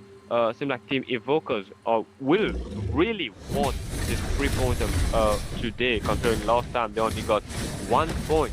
And it does seem like as the Holly is away, the Phantom is still being committed to going to be a turtle on the side of Evoker, the first turtle. However, we do see Hawkins going down. The Earth on. The Hylos being committed. The Holly is stealing a buff. Ooh, and manages to get it. Getting something, potentially something back instead of nothing, I guess. Ooh, this is a Lilia going down. Her Earth being committed on the Cyclops. However, the Cyclops being in a 1v2. Able to get out of there. You were talking about the Cyclops, and he really is showing up in this round. What do you think, Nigel? So now I'm still worried about the Cyclops. No kills yet, but the longer the game goes, the more possible it is for the Cyclops to do anything. I see that Deadly Magic is already committed. That's just exactly why the Flicker needed to be committed from Smurf. Deadly Magic has been committed onto this past the glorious pathway, but there are not going to be any kills here. Cyclops also commits one of his own. It's not going to be anyone dying from that exchange. Leomord is there trying to take this out alive. They're trying to take one more thing here. Can they do it? Lilia coming in with the bombs. Might just be able, and they are able to take out. Finished.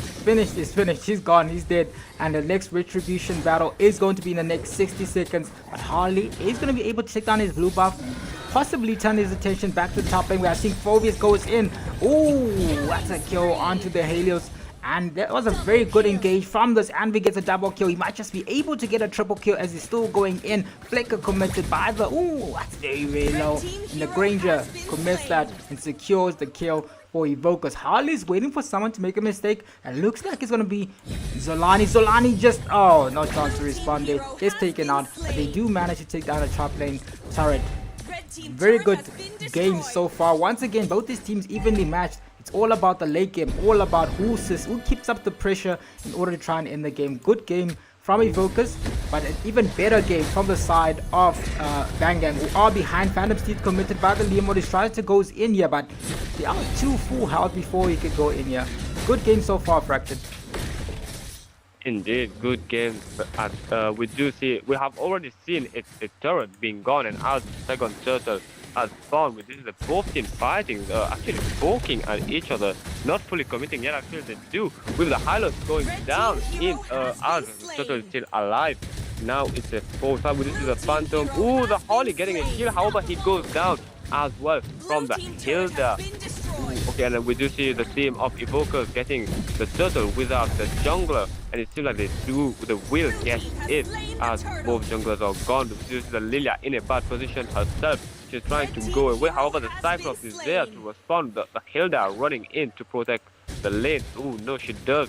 She starts to go back. The Granger is in the EXP lane, actually going on to the 4 views, and in the mid lane we see the side of Evokers trying to potentially push that turret. The Hilda is going in to give some vision. However, not much happens for now. It seems like the side of Bangang don't really want to be over aggressive and feed the side of Evokers even more kills.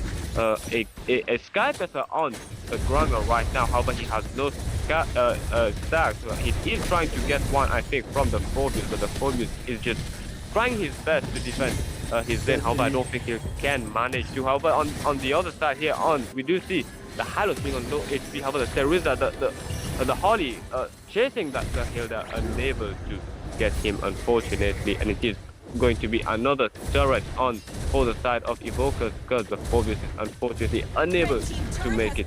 Nigel. Certainly, man. 60 seconds towards the next objective. 2 turrets to the side of Evokers, who are also leading in the kills as the Harley tries to get someone with the deadly magic. They picked this very early, so they have to find someone to pick off, and that's probably going to be the mage, as we see that the healer goes into the backline. Deadly magic committed onto him. He's trying to escape. Envy is still there, but the air game don't have any damage to try to do that. Phobius' opponent here, who is the Teresa, has the penalty zone ready. 28 seconds for the next future objective to be contested. They see that the side of Evokers are trying to keep up the momentum and trying to keep up the pressure and trying to force a lot more mistakes as the Teresa goes in. Deadly magic is going to be available, but the flicker and the penalty zone committed in that team fight. Lilia also commits the black shoes back into the team fight here. I think he wanted to be full health, and it looks like they got their set mind set on taking down the mid lane turret. Flickered by the Granger. He managed manages to get a killing spree and he takes out the Lilia. Phobius goes in, he's on second person to go down in that exchange. And in the backline, I'm trying to see Evokers here. Granger is the Eisen in a lot of trouble, taking damage from at the back and the front, and it's a shutdown kill. And the Halos barely survives, but he also gets barely taken out by the Cyclops. And they're looking to set their next side again on the Harley. Harley's going to be taken out by the Leomord, and a good opportunity for the side of Evokers to take the second Lord of the game. Indeed, seems like with once again all their outer turrets, all of them gone. Now they'll have to defend low, potentially losing even more turrets in that encounter, and the load successfully goes to the side of Evokers. The Granger, having 7 stacks of Skyscraper, would have 20 if not for the Harley. However, now as both teams already, this is the Hilda going in a bit on the Hylos. The Phobius trying to get a kill on that on the Cyclops, however unable to, because he sees the team of Evokers coming. They all have each other's back. They're never moving alone because they have seen their team being taken out by the Harley as they move alone. However, now the Hilda kind of, they're really putting the pressure, it seems. They really want to put the pressure, not really try to allow them to defend. They really want to get something out of the interaction as the Lord is pushing. And as we see in the mid lane, the Phantom Steel goes in, the penalty zone goes in as well. The Hylos, the Harley goes in with a deadly magic, unable to get the Hilda. The Phobius goes in, goes out. It died. A double kill for the Granger, allowing him to feed on his Skyfierce stack. We might be seeing the Hylos also going down low, able to go out. Oh, however, it's the Cyclops that gets the close. And now as the Lord is right out of the lane, actually. Thankfully, they do have the holy defense to kind of get some damage. We do see a triple kill, I guess, on the Hylos. For the Granger, you do not want to beat someone with a Skyfiercer, Nigel. Certainly, looks like they got a penalty zone into the stand. They're trying to get BG's trying to survive, but the damage coming in, they already get a kill. That's a godlike on the shoulder, and they've taken out another member. There's 3 members already out for the side of BG. There's only 2 left to defend. They're trying to go into this Blazing Duet, already committed, but it's not going to be enough. Black Shoes committed. They get the Leo out. It looks like Evokers might be forced to retreat. Glow is probably committed onto Zolani. He's still trying to go in here. Granger is very low, but look at the damage coming in. Granger gets a kill. That's actually Envy was very low, but a mega kill coming in from Eisen as they got the sights locked onto the tower. They're trying to end this game. Only one thing left to defend as Granger with the bombs coming in here. Oh, 4 members are back. It looks like it's time for the side of Evokers to recall. Harley goes in, bro, but the danger that's coming in from Granger is a bit too much right now. 40 seconds towards the next neutral objective. It is definitely possible for the side of BG to make a comeback, like getting those red buffs just like that. But it's also a lot more easier for the side of Evos to try and end this game. Evokers are definitely on fire right now. Indeed, and as the Granger is very fed with 47 stacks of Skypiercer, it won't be easy. However, it is still possible for the side of Bang Gang to come back, and as the Lord is about to spawn, we do see the Leomord finishing on his red buff, the Harley going in on the Cyclops, however unable to finish. He himself has taken a lot of damage, being forced to go to the base. We do see the Hylos and the Lilia being together right now. The Lilia a bit low on HP. Both teams are on the EXP side. With this Leomord getting the stutter, now he's going to go back to his team. What a fantastic penalty zone, man. The Hylos being low. Will he be able to get out? He's not. The Leomord gets in. He gets the Hylos, and another kill for the Granger. Once again dying as the load is about to come, forcing the team of Bangak to having to defend while being outnumbered. We do get a base up. Will the match end right here? I think it is, and it is Evokers that comes out with the win for tonight. It's going to be a 3 point for the side of Evokers, who I guess they must be very happy, because I am very happy as well. My fellow Mauritians, my patriots, I am proud of you all, Nigel. Certainly 2-0 win for the side of Evokers. 2-0 loss for the side of BG, who needs now to actually win all of their remaining matches 3-0 in order to advance from their group. Right now it looks like the side of Evokers are definitely balanced out. They they lost 1-1 in the other matches, so they shared the points there. So they definitely needed a 3-0 win in order to advance.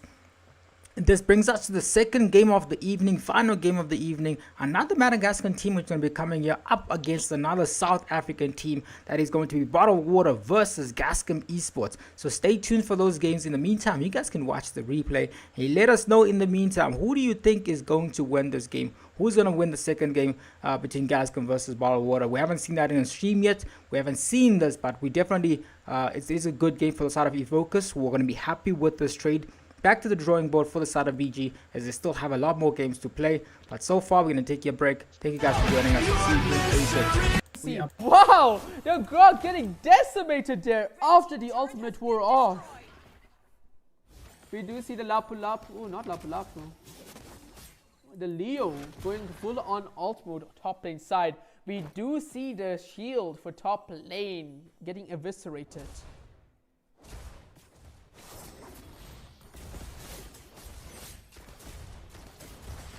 Sensible.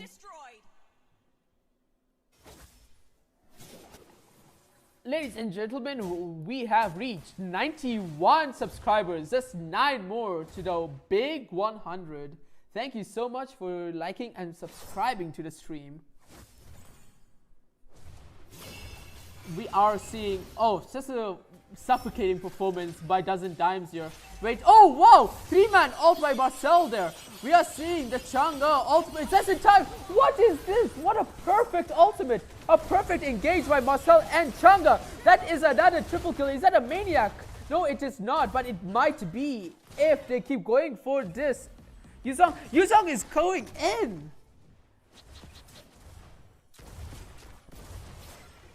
But he does opt to just stay on the turret. That is going to be 2 inhibitors going to the side of Dozen Dimes.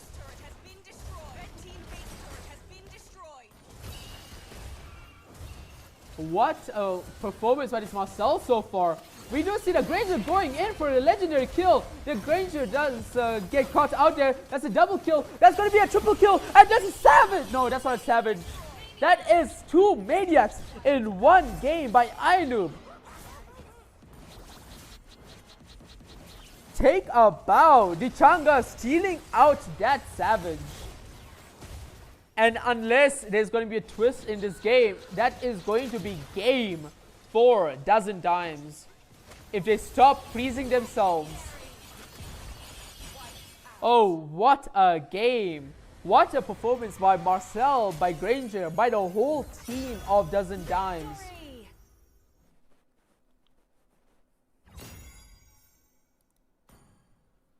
Absolute domineering performance there. And again, folks, because the Chang'e picked up that Skypiercer, the Granger could not get the first savage of the regional qualifiers. So everyone can go blame Nairobi. Nairobi the person, not Nairobi the city. But wow, fantastic game. Like, if you ask me which team done better between Dozen Dimes and Tribe from last game, I'm gonna have a very difficult time choosing that. Ooh. But again, folks, this is a round robin tournament, so we will see the side of Dozen Dimes go against Tribe eventually in the tournament. But that is in the future. For now, we are going to be waiting for Tribe versus Crimson Knights. And until that game is set up, we will see you soon. So do not go anywhere. Can you hear the sound in the silence? Relentlessly striking through the walls. What's it gonna take to erase my sins? When I've done nothing wrong, I've done nothing wrong at all. I've said it all before, but don't be surprised when you see me come alive. When there only 1 ban for the cut off the Moscow here. We see a lot of damage on this Phobius. The flicker committed by the Sora. Will it be enough? Yes, it will. That will be another kill on the Phobia. Smooth Criminal not having a very smooth time right now. Looking at his damage, we see the Minnow committing the ultimate there. Huge damage coming into the back line. Gushin goes in, so it's a kill. Will the Lunox die here as well? Doesn't seem like it. It seems like that's going to be a one-for-one exchange, unless this Hayabusa has anything to say about it. And he does! The killing spree on the Rome Kaja. That is going to be a big advantage kill for Tribe.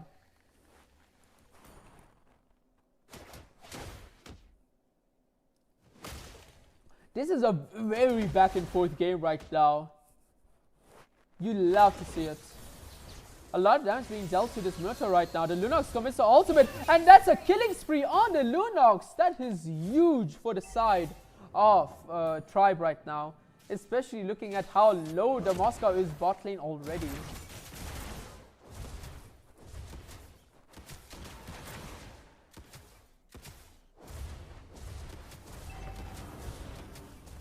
Look at this, man. The Clint is just farming the gold on that turret right now.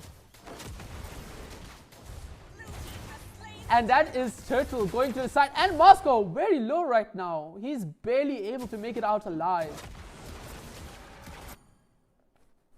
We now see Tribe's signature aggressiveness on the enemy jungle. That's a huge ult on by Kaja on the Fossa. Fossa makes it out alive somehow.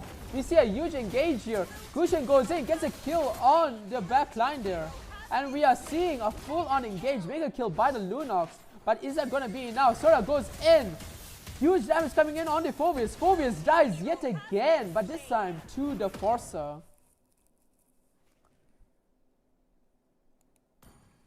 Once again, the Smooth Criminal not able to moonwalk his way out alive.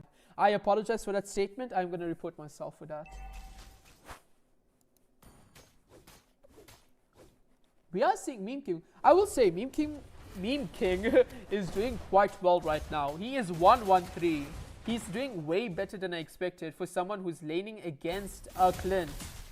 Oh no, the cards are getting shut down by the Forcer there. We are getting to the point where the Forcer is starting to hit hard.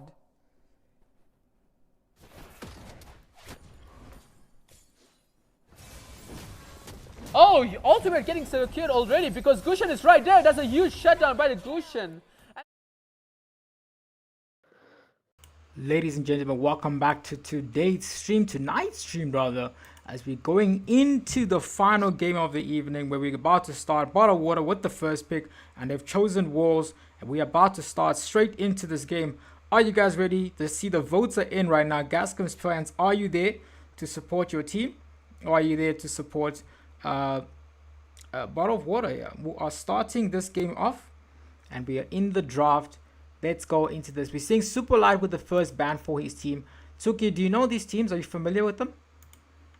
I am pretty familiar with Gascom Esports, and I have seen, I think, Gawi and Kubo play sometimes when they were in 1 HP. I'm not super sure about the others. Oh, I see. You haven't seen... To be fair, you have to be watching games quite a lot for that to happen. But yeah, Gascom Esports already, and the same with Bottle of Water, who are currently 1-1 with Void Esports in their group. So they're going to be trying to get the victory in this game to try and advance. So both of these two teams need a 2-0 win in order to advance. I believe Gascom already lost in the series. So let's see how they do, how they respond. They take out the very good Sora and the Zushin. It might also just be the next ban here, as Gambit is going to ban out something for the side of Bottled Water.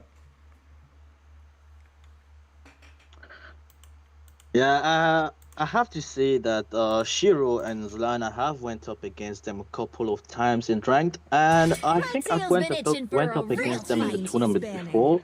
Shiro and Zlana are a really good duo. Like every time I go across them, they have super good synergy and play together super well. By lantern's light. Certainly, that's correct there. And what the side of Gambit's team want to do is to get a 2-0 win, obviously, but they take out the Zushin there, which means that the Zetian is also left along with the Eve for the side of Kubo, but he also has the chance to ban out a hero. Zlan, quite a few heroes available on the map for them, but it also just depends on how Gascom Esports wants to respond to the pressure from Bottled Water. I'm very sure they're going to pick up an aggressive comp. Phobius is surprisingly still on the map, but maybe they have a plan for that Phobius. To be honest, I have seen Aris play a couple of Magic is laners my that are life. pretty Your good. So team if is they banning. happen to pick Phobius, I believe Different Aris will be perspectives able to keep expose him the in check. same Your truth. team is picking. Okay, he's confident in that, and they see Super Light with the first pick for his team. What are they gonna go for here? It's all about the early game, of course, because Bottled Water wants to be aggressive in the early game. Harith is already out of the map. They have the opportunity to control the tempo of the Among draft. a myriad They're of going for that. stars, Team is the picking. Valkyrie's Freya, it voyage looks like Gold Lane begins. because Gambit is the one on the Freya.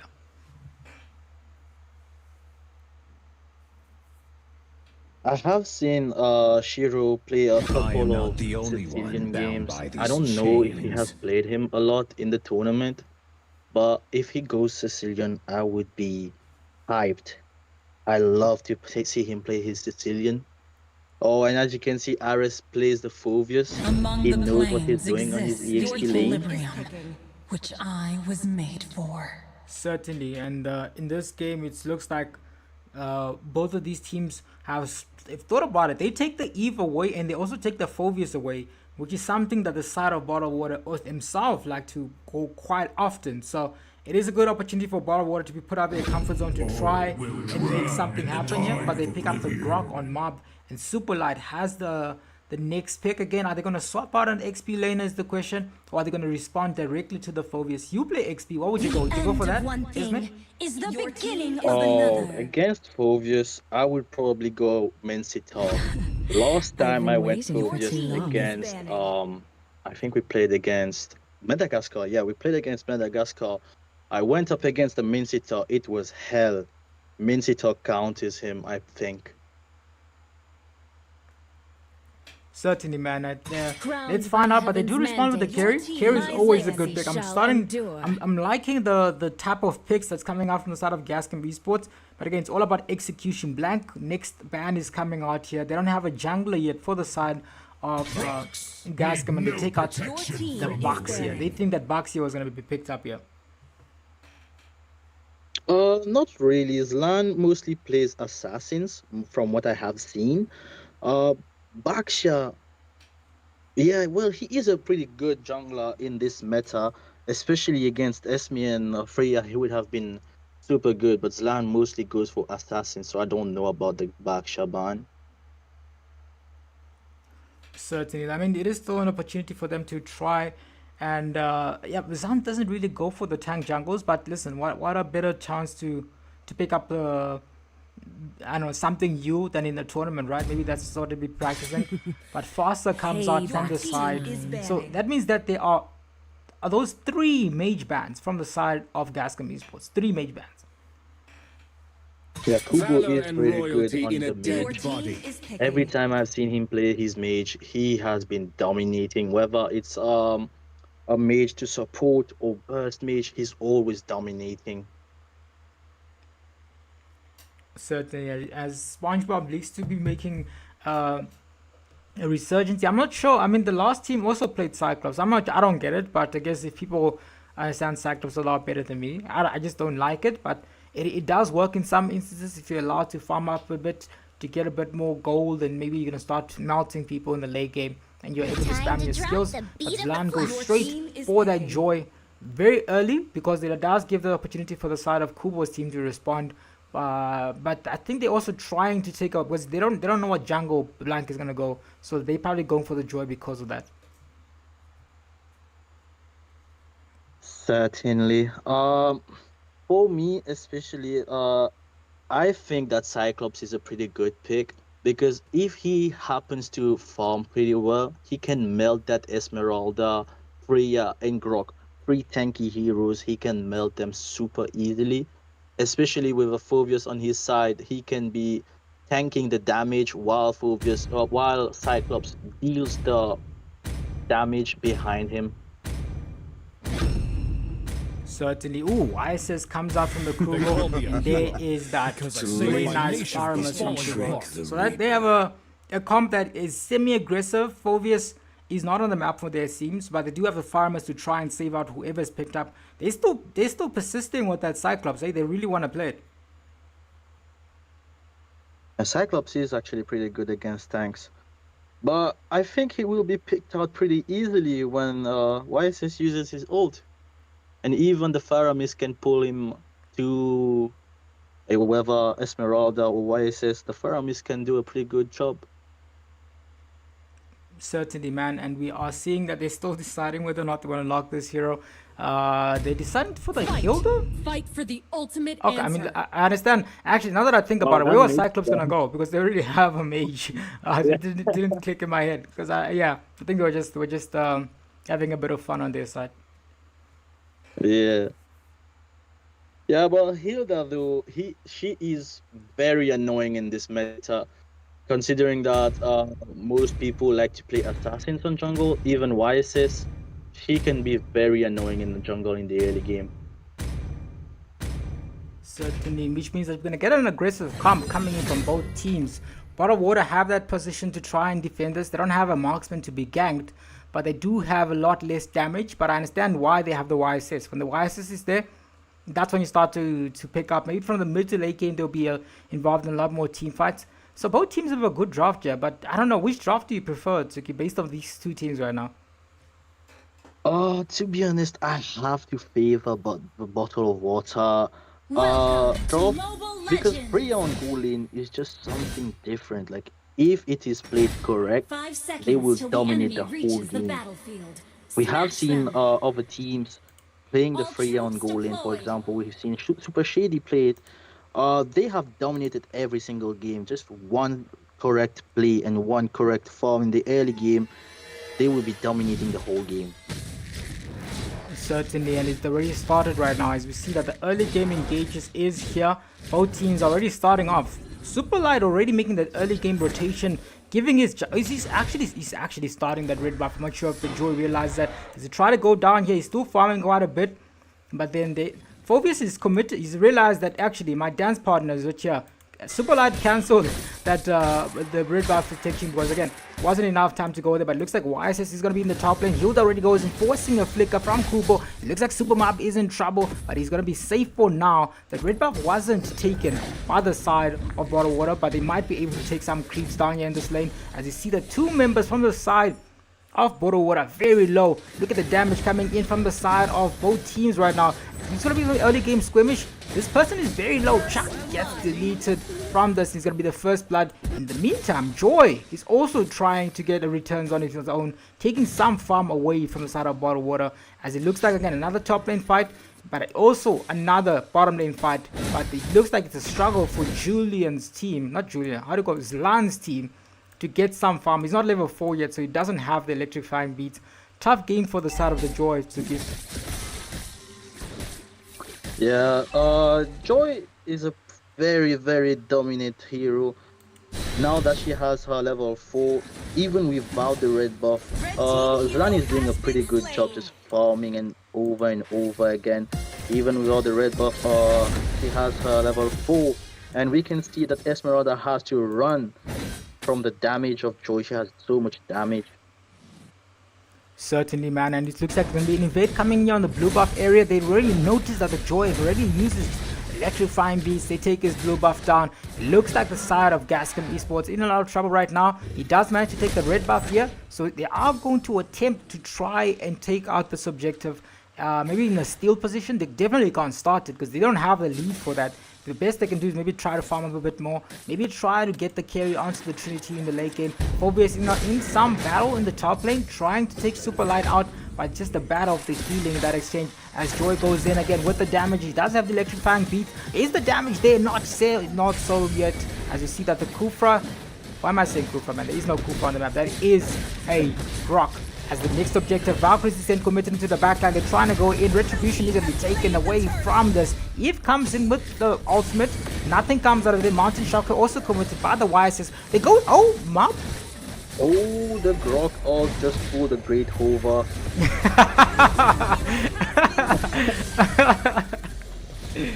Anyway, that was a good missed out from the side of Mob as he didn't get anyone, but they are still able. Electrifying Beats comes out from the Joy into the back line, and they secure the kill from Kubo. But Kubo's gonna be back thanks to that passive back on the map again. We do see Blank farming a lot. He's doing a good job just keeping on farming every single time. He's not wasting any farm on that YSS. We all know that once YSS gets his items, he's a dominant hero. Like, even he can like get such a big gap just from farming. He farms so easily and so quick when done the proper way. But Zlan is keeping up with his Joy. He's not wasting time either. He's even picking up kills, doing a whole lot of damage when rotating. Certainly, it looks like he's going to try to take on a red buff down here. Super Light just being very aggressive in this farm, forcing Gascom Esports to be a lot more reserved with their gameplay, as it looks like the next site for the side of Gascom's enemies, Bottled Water, is going to be the marksman. Jog realizes there's no one on the map here, so he's trying to wait for something but doesn't realize they already know that he's there. He goes back, he's still fine, but there's going to be a team fight happening right now. They're forcing him away from that early game goal that he wants to take in the top lane in the meantime. It is going to be a 2v1 situation as Super Lies tries to defend this. But again, the bottom lane is still another team fight happening in both sides of the map. Grok commits the ultimate, but it's going to be matching onto one person who safely makes it alive. Super Map gets taken out. Farmers comes in. And, oh, there comes the ultimate. Kubo is dealing the damage onto him. Eve, Shiro, very fantastic ult, forcing the flicker. And two members from the side of Gascom are going back to the base. And one member is going to look to try and clean up the map right now as they're locked onto Super Light. Joy goes in. He's trying to do. He's already committed the electrifying beast. There is no damage. Takes out Super Light and it's a double kill. Oh, that is not going to be another escape. Double kill comes out from this line. And they are bringing the heat right now as they're going. Blank in a lot of trouble. And he comes in with the Mountain Shocker. But that's a double kill for Blank, who gets that exchange. I mean, he was going for it. Hilda was trying to get that kill, but Chuck Norris sadly goes down in that exchange. She almost got the kill on Blank, but Blank clutched up with that killing spree on his emblem, gave him a little bit of health so he can survive. Certainly, it looks like they are still trying to put this. Freya is trying to take down the mid lane tower. Doesn't have the Valkyrie resistant ready for that exchange yet, as it looks like in the bottom lane, in the mid lane tower rather, by the turtle side, Blank is still going to be able to take this retribution down, because Zlan is not there yet.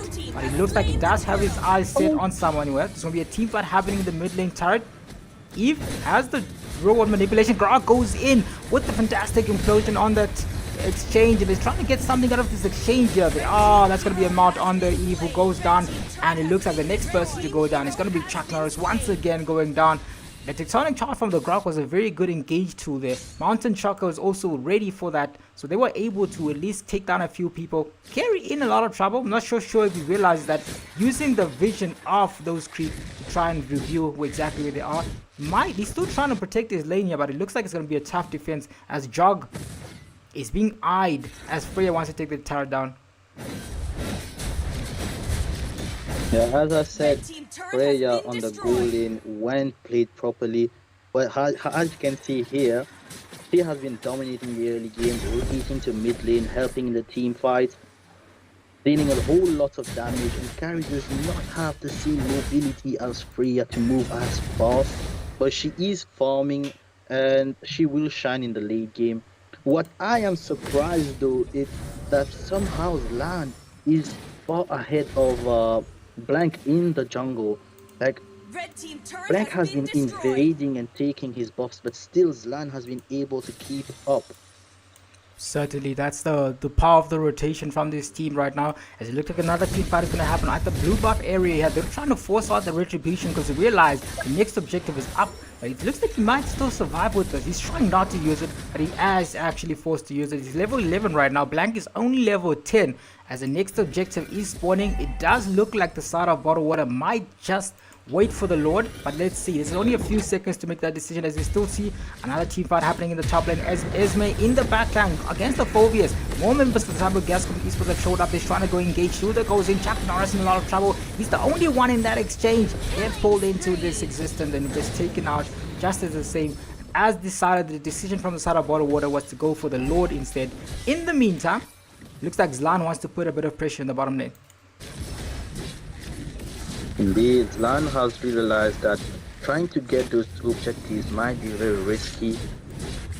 He's probably trying to get the turret instead. Oh, we do see that Gambit is there to defend the turret and take him down. That is not exactly what the side of the Gascom Esports are looking. They lost their jungler. They also lost they lost the possible turret taking opportunity in the bottom lane. So both Gascom Esports and Bottled Water bring the heat, but the side of Bottled Water, they're making much better trades. The 1v1 battle allows them to at least put a lot of pressure in this bottom lane area before the Lord itself even comes here. Grok is here. It has the Tectonic Charge ready, so it's trying to take something here. But let's find out. 1k giveaway. Yes, that's right. We haven't done a giveaway in quite a bit. We're going to do one at 1,000 subscribers. So, yeah. Like and subscribe as you guys would like. I believe last time it was 1,000 diamonds. So, we'll see if Nick is going to die with that. I'm saying Nick because I did the last giveaway. He's still going in here. Chuck Norris is still trying to retreat from this exchange. They don't have a lot of hard CC. They're really hoping for that carry to try and carry them in the late game. But the two members from the side of Gascom Esports safely take care of that Lord in the top lane. Yes, it is reaching the late game, and Harry is slowly building her Trinity. She's almost done with her Trinity. Once she's done, I would be fearing her. Like, especially Super Light, he might be tanking a lot, but once Harry gets her built, her Trinity, he will become fearsome. Even, oh, look at Lan. Lan is doing a lot. He's even taking down Blank on his own, but he gets the... Oh, never mind. He gets out. Oh my god. What an escape from Zlan, but blue on manipulation comes out from the side of Gascom Esports. Aris dealing damage coming in, forcing the side of Bottled Water to retreat from this exchange. You've lost two members. Zlan is still alive, very low in the bottom lane, tries to get some farm. Phobius is going to try to 1v5. It's not going to be impossible yet, but Zlan is still low. He's trying to put some pressure on the bottom lane, as I see they're still trying to fight here. Super Light comes in. He is still safe. Look at the bolt from Super Light. He's going for semi-tank bolt. He's already got the Oracle, already got the book enchanted, so he's trying to be a lot more tanky and also deal damage for his team. And you see that no Sky Piercer picked up from anyone on the map right now. So, and Hilda is also starting to build up possibly a Blade of Hypnosis. Did you just not see Zlan die to minions? Did he? Did he? Yeah, he died to minions. He died to minions? Oh my days, Zlan. Why did he died to minions? I was like, oh, what? Oh, Rimu's gonna kill me for not getting that clip. he's like, I didn't notice. I was notification of Zlan dying and I was confused. Okay, Zlan. I don't know. Okay, listen, at least it wasn't on cam. The stream wasn't watching that part. I don't know how he died to the minions, man. Oh, okay. I'm just speechless. Anyways, it is fine. 12 seconds in the next victory objective. We're gonna do the replay to find out how he died in that exchange. He was trying to clear the minions. Oh, I see. He didn't have the heal that he needed to try and do that. Maybe it's the bolt. He's got genius. So yeah, he's gone for that tank multiple. That's exactly why he was dying. But let's find out right now as the team fight is starting. It's brewing right now. Bottled Water already try and take this neutral objective out down alone. They do have Blank already started on this exchange. Phobius isn't there for the team fight. Same with the Joy. So they are a bit behind on the members that are available for this team fight. Marcus is then committed into frag. Oh, they delete the Elder. Joy tries to do something with Electrifying Bits. Jog wants to do this. He wants to try to resist here, but the damage is simply too much for him as he disengages. The next objective goes to the side of Bottled Water. We're now 4 turrets ahead in this battle of the great teams. In this draft, I would say that trying to take objectives away from Boah or Woah would be very difficult. They have a super good draft for team fights, and the second that Joy goes in, he gets altered by the Grok, and that just disrupts his whole rhythm, and he can't really do what he was trying to do. Certainly, and looks like Bottled Water is still trying to peel up the pressure in this match. Zlan goes in with Electrifying Beats onto Blank. Blank gets deleted in that exchange. Super Light goes in. He might just be the next person to fall, but he got enough sustain to try and survive. The onslaught coming in from the Joy. Joy doing well. He just needs to be a lot more, I don't know. The side of Gascom Esports, they have the composition, they have the ingredients needed to win the game, but it's just simply not working out. Maybe because they don't have the CC needed to lock them down. Maybe that's maybe the way they're struggling. they have the Eve with reward manipulation, but they don't have anyone to maybe just lock them down and take them out, as opposed to the Grok here, we can easily do a lot more than one CC comp. To be honest, I think that they are playing pretty well, but Boah or Woah just has better synergy. When it comes to team fights, you will never see them apart from each other. And they keep focusing Lan because Lan is the one doing the most right now. Certainly, man. Slan is doing a lot. But he also died to a creep just like 5 seconds ago. I gotta ask him what happened later. Anyways, Eve is there giving a bit of vision. Super Marv is already there also. He goes back into the same bush, so he knows that they're just trying not to be visible. 67 seconds towards the next objective. As Freya is available on the map, Ball of Water is still trying to wait this out. He's not recalling yet. He's waiting for this. Joy goes in with electrifying beat, but does not commit it, as all of the neighbors from the side of Bottle Water are available on the map. But in the meantime, Superlight taking an opportunity in the bottom lane to try and clear this out. Phobius in that 1v1 battle in the bottom lane. Who is going to get this exchange where just no one here, because they have their both so tanky. Chasta is picked up by the Phobius. It looks like they do recognize the Superlight is they go straight for him. They're trying to take him out. He's still just walking out of this exchange. Let me look at the vault from Kerry right now. Does he have the Trinity build finish? He does. He looks like he's finished Trinity. Yeah. So he's going to try to start melting people down. But they've already picked up Chastise. And I'm assuming they're going to go for Blade Armor. So it's going to be difficult for them to try and mount it. But it is possible still. To be honest, they shouldn't really focus on Superlight. He has so much mobility. He's just running through their backlines, dealing damage in and out. Trying to focus him would be a waste of time because he can just run out of the fight. We don't have enough CP to lock her down and then burst her. So just fighting with her would be a big waste of time. I would rather focus the YSS or maybe the Freya. You are right about them wasting time, because I mean Superlight is there. They're just still focused on them. But in the meantime, Bottle Water trying to get those objectives taken down. They get the retribution on this. Freya goes in with the Valkyrie stand, but again, good opportunity for the side of Bottle Water to try and possibly end the 6 stars to 1, as Super Mob is waiting for someone to make a mistake into this bush. Again, they do pick another objective uncontested because their draft is so good when it comes to team fights, especially on load fights. They're zoning out every single one of them. Super Light and Super Mob just standing there like menaces with aura. Certainly looks like the mid lane turret is going to be there. They've synced the waves. The push is going to be coming from this mid lane turret. Gascom Esports are leading in the votes right now. Are their fans going to be satisfied with how the game plays out right now? Is it looking to mount a defense coming in? Chuck Norris dragging the Lord possibly to the side. That's unsuccessful. Joy goes in. He has the electrifying beats ready. Eve comes in. The reward manipulation is ready, as we see that Joy has already picked up Holy Crystal in this exchange, so they should be able to defend us. Superlight is in the mix of this, but there's not going to be any minions to try and end this game. They are still going to be trying to engage this because they're still in this area. No call to disengage has been made as they take out the top lane turret, as they look to set their sights on ending this game. Tectonic shot committed by the Grok. They go in there. Phobius also comes in. Oh, they take out the Joy, gets deleted in that exchange, and they still got a lot of members alive. Ooh. Superman might just be the next person to go down. Flickers out of that exchange. And looks like Gambit also in trouble. They flicker into that exchange. Don't not get him out. It's a double kill coming from the carry. Good defense.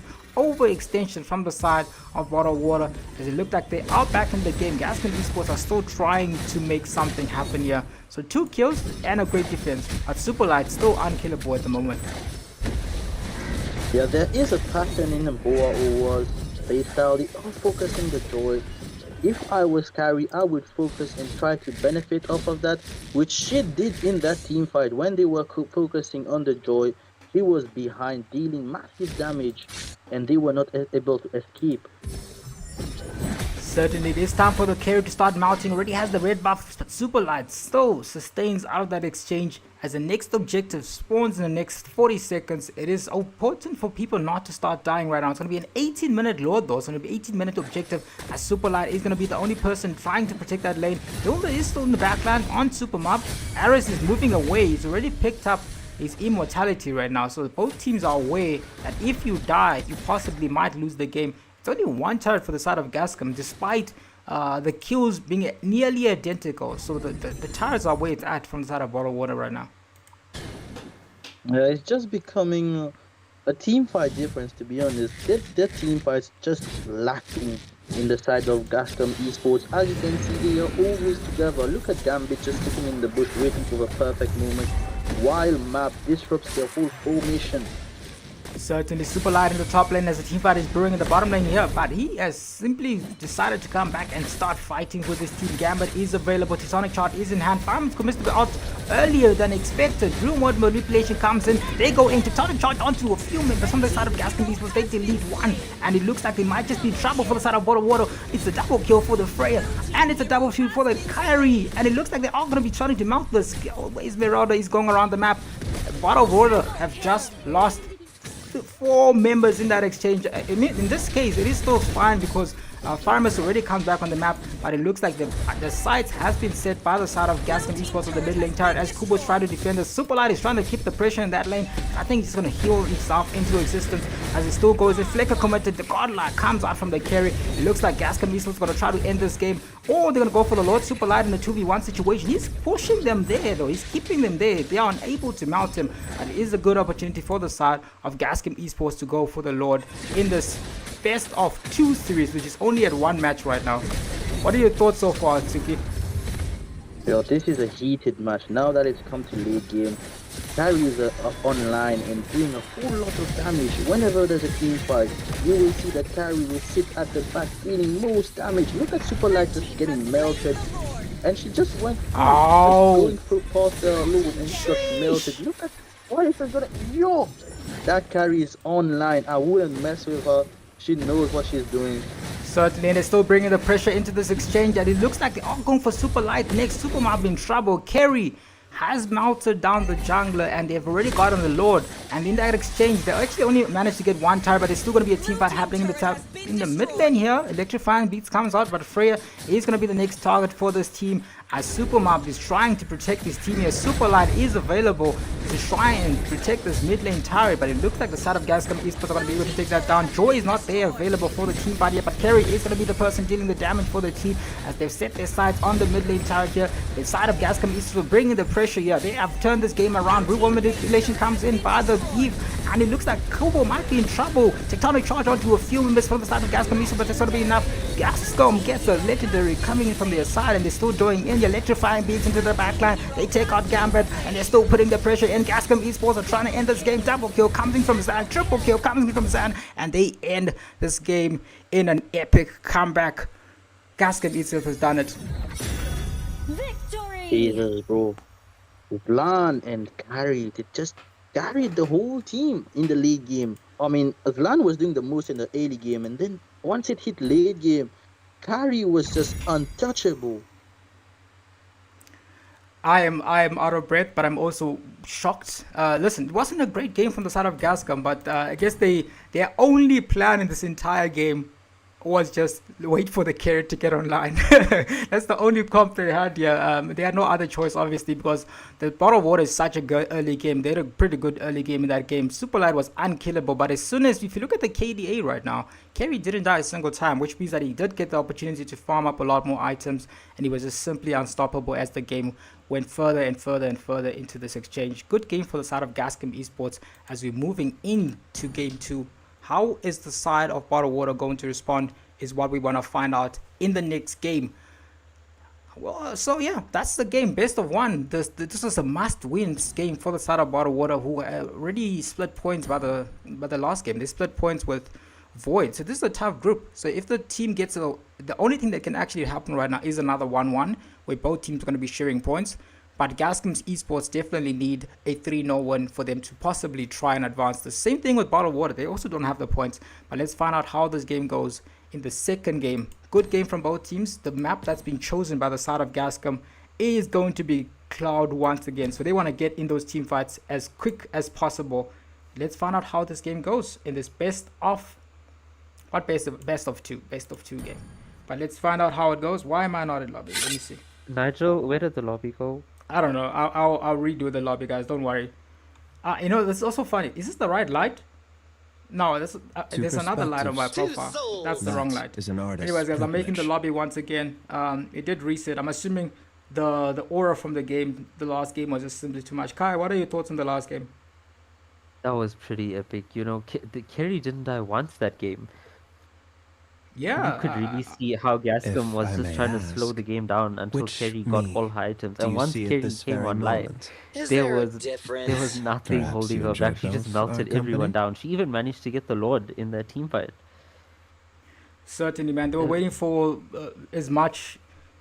I don't know. They were waiting for as much action they still could have gotten from that game, but because I don't know, Kerry didn't die a single time. It was difficult for them to try and pin her off. They were doing engages in the early game, but then in the late game, it was just much more difficult to catch the Kerry. That's what the issue is. And Kerry was just melting every single member she could think of. And the game just turned around. That one play by the Lord is definitely what changed the momentum of the game. Gascom Esports were able to take the definitely. mid lane turret, and it looks like from that one, Bottled Water was just responding back to what the Gascom Esports were doing, and the pressure was just coming in. Even at the base defense, the Bottled Water was trying to end the game in that exchange. And because they weren't able to successfully end that, Gascom Esports got some hope, and they were able to make a successful epic comeback happen. But we are going to jump into the second game right now. Gascom Esports, I believe, are going to have first pick. Yes, they are. And they've chosen the Cloud map. So we're going to have Flying Cloud active here. We're going to jump straight into the game. No need to wait 5 minutes, 6 minutes, because both teams are ready. And we are going to start in this best of two. But this is going to be the second game in that best of two series. Let's find out how Gascom Esports, if they're going to able to keep up with the pressure and get possibly a 3-0 win. That would be insane, considering I'm saying 3-0 because that's the points they get. That would be insane considering that they were just behind, just now. But let's find out how these two games do. Kai, do you want to take us the draft with go through the draft with us with Suki? Kai is just the stand as I speak, but Tsuki is available right now. Tsuki, what are your thoughts on the draft so long? How do you think the side of Bottled Water responds to this? What would you say to your team if you were the one playing? I think Different they should respect perspectives the carry, expose to the be dangerous. honest. That carry was doing a lot. So your suggestion is to take out the that's the other thing too. The carry was just a big issue, but also she was able to farm up quite a lot in that game. So they didn't gank the carry as much as they would have liked to. So maybe that also led to the epic comeback from the side of Gascom Esports. But the fans are here. They're going to be happy with that exchange. Bottled Water still going to be able to make something happen, force a win, and force the split pushing of the points here. So the next bans that are coming out is again the Masal from the side of Bottled Water, along with the carry. I'm thinking they're going to ban the carry. I'm assuming they're going to ban the carry, but they do take out the Harley for the side of GES. They're very worried about Blank Sali. Indeed.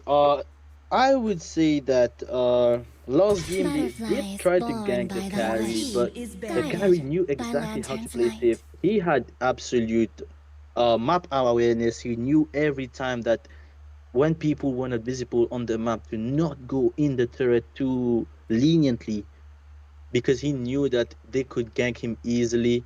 He knew when to play safe and to keep farming. He trusted his teammates to keep the game alive till he came online. And the second he did, he showed them that it was all worth it. Certainly, man, it was all worth it in the end, and they were able to make a comeback happen. I'm saying comeback because most of that game they were just catching up. I gotta go figure out how his land died to that minion. I'm gonna watch the replay better back here.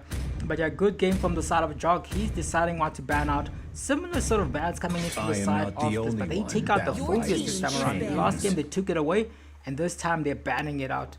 Good reading of the situation from the side of Gascom so far, as Blank is the one with the next ban. Are they going to take Tsuki's advice and take out the carry?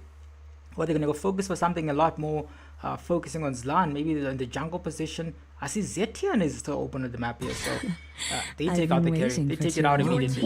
The rest of the carry ban. Yeah, they should have done that. That carry was way too much on the late game. Zlan, as we know, is really good with most assassins. I'm really excited to see what he plays next. He did a lot last game on the Joy. I just want to see him do more. Oh, Harry, this is a first. Team is picking. Harrod, it looks like it's going to be a Harrod jungle, but maybe it's just a Harrod taken away. I'm assuming Kubo is going to go for some of more his comfort heroes here in this situation. He does have the opportunity to go for the Eve and to go for the for the Zetian, those are heroes that he's comfortable with, but he can also go for something a lot more pocket here. Maybe switch it up a bit and see how best to try and change the pressure of this game. And he's going to be taking back his Eve. He's going to show Shiro how to play the Eve. But if happens, it does give the side of Gascom Esports also the opportunity to pick up a Zetian. So tough choices, but they end up blocking the Eve super light with the next pick. And they choose to swap out Blank onto that box here, which explains the carry ban maybe. Yes, indeed. Baksha, as we were saying last game during the draft, he's a really good jungler in this meta.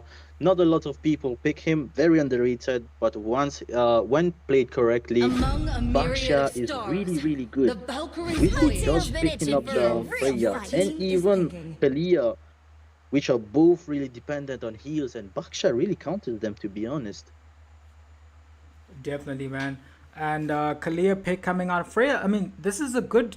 They're taking out the hero that was pretty good for the side of Boah Water in the last game. This Freya was just simply melting them, and Joy wasn't able to have a good time. I heard jungle, you hardly get to see it. I mean, you did see it in a bit. As soon as he got buffed, everyone was playing hard jungle, and they just sort of stopped. But it looks like, I mean, maybe it was because of that slight nerf again, but it still can go flex, can still go in the gold lane. They can still try and do that. Super Light is still deciding whether or not he's going to lock up the XP lane now. I really want to see something good again. He's going for the Esmeralda again.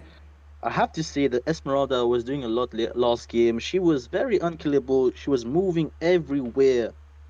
Let's see what map decides to ban this time. They still need the XP laner and the mid laner, right?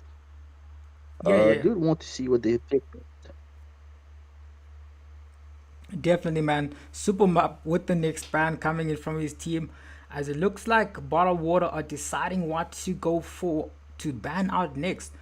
It still is very I mean, Harrod can still go, I mean, in a lot of lanes, maybe not the roam position. I want to see that, but let's see what the side of Boah Water decide with the next ban. Carry's been taken out. Claude is still available on the map. They got Cyclops ban. Your team is banning Cyclops. Oh yeah, Cyclops is really good at tank melting. Once he gets that wishing lantern, you're a demon against tanks. Now we see Ares trying to see what he will ban. Boah or Woah still need their marksman in their aroma.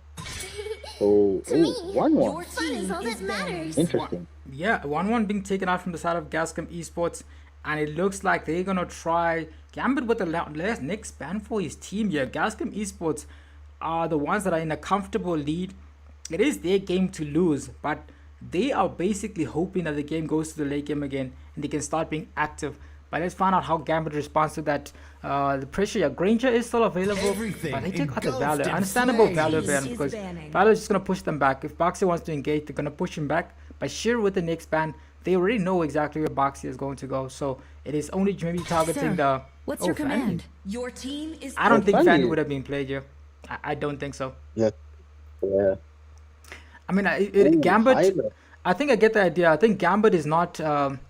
he hasn't picked up a hero, so they were like, maybe Boxy is going to go in the XP, but I don't think they would have picked Fanny because he wouldn't have worked there. The next hero coming out from the side of, it's a very, very, very, very, very, very tanky comp from the side of Boah Water. Halo is coming in to seal this. I mean, they already took out the tank mountains, they took out Carry, they took out Valor, who was very annoying against the tanks. Claude is still available, but they already have Freya, so they may be deciding what to do. Are they going to respond with more damage, or are they going to respond with more tanking? So there's quite a lot of heroes for the Harrod to try and mount here. It's very tanky comp. They should probably go for something like Alice, something that can frontline, because Harif needs something to be on the front line so that he can deal some damage. Lapu, to be honest, Lapu is a very, very good pick. But I don't see him being that good against Esmeralda. Yeah, this is Esmeralda's dream match, man. Imagine you're in Esme and you see there's a Freya, there's a Harrod, and there's a Lapu. It's gonna be like, yo, let me just have some shield. Let me just eat some shield here. So I'm not sure about the last pick from the XP lane, but listen, it's all about execution, right? I mean, the counter is definitely gonna be there, but maybe they want to overpower the shield. You know, how much shield can Esme eat? That's the answer.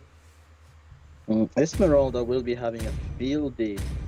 Kalia will have to focus that Obsidia in late game because again, Obsidia, something that can melt once it reaches late game. If she has a good start and somehow gets Sky Piercer, starts getting some stacks on those Sky Piercer, Obsidia is a demon, bro. Certainly, and then it gets into this game very tanky comp. Super Light, Super Mob, and Kubo are back in action, and we're gonna see how this team does. The votes are still in. Gascom Esports still leading, and they're also still leading in this game as we go into this best of 2 series. Who is going to win this is what we're gonna find out as Bottled Water are trying to respond to the onslaught and the comeback from the side of Gascom Esports, who have had jungle this time around. Let's find out how it does and how they maybe not think it was a fluke, you know. Maybe they did get to the late game. This time around, they have a Freya instead of a carry for that late game. So let's see how they do. As it looks like it's going to be a Freya versus Gambit in the top lane. Freya's already starting to cut the lanes here, trying to show his team a bit more map vision here. Esmeralda doing the same strategy as the last game, giving the full vision for his team in that area there. So he's not trying to take those things down. He's trying to give Baxi a lot more vision on this team. So that's what they're opting for, the XP laner being used for the vision giving. As you see that they are going in, Baxi goes in here for this lethal battle. It goes straight to who? The retribution goes straight to Blank. Zank does not plan that as expected. Look at the battle there. Lapu being forced to stay in his lane. He's supposed to stay put. You can't even get out. Yeah, Lapu. I don't know about the Lapu pick, to be honest. Esmeralda will be dominating him in that lane, especially with the turtle spawning on the XP lane. Lapu won't be that dominating, to be honest. Certainly, but maybe it's one of Aris's comfort picks as they go in. They got overloading Super Light with the shields here in this exchange as Chuck Norris goes in. Ooh, they get their first blood. Even committed the flicker there. He wanted to secure that kill was properly taken care of. As it looks like they are going to try to return here. Black Dot level 4 here. Jog is running back to his turret as the next objective spawns in the next 14 seconds. Harith is already there. They already got a kill onto the Esme, who's slightly overextended, and Supermap might just be the next person. He has no escape skill, gets deleted by the Halos's enemies here, because they got 2 kills from that exchange and they're able to fully start this objective. They're definitely gonna be the aggressive team in this composition. They're not looking to get this, and they're looking to try and take this uncontested, because it looks Baxi here. Baxi's not even here. He's not even in this team fight. In the top lane, in the meantime, they're going to be able to take the retribution, but I'm looking at the top lane. Jog versus the world 4v1 situation. Uses the Valkyries to send. Baxi still goes in here. Wants to get a kill. Frey is in trouble. Is he going to be able to get that out of this exchange alive? Jog gets deleted by Kubo, or kill secured rather. It looks like Harith in the meantime. He's going to do a bit more farming around the map. This was a pretty good trade, to be honest. Trading the turtle for a kill on the goal lane, letting the Obsidia get some more gold and eat some of the turret gold for herself. She also needs a passive real bad. Oh, that's a what a rotation from the Lapu. So he doesn't care about the XP lane battle. He went all the way to the top lane and secures the kill onto the marksman. Very good rotation coming in from Aris. As I've said, he gets counted in that lane, but he's not staying in that lane. He's doing anything but being there.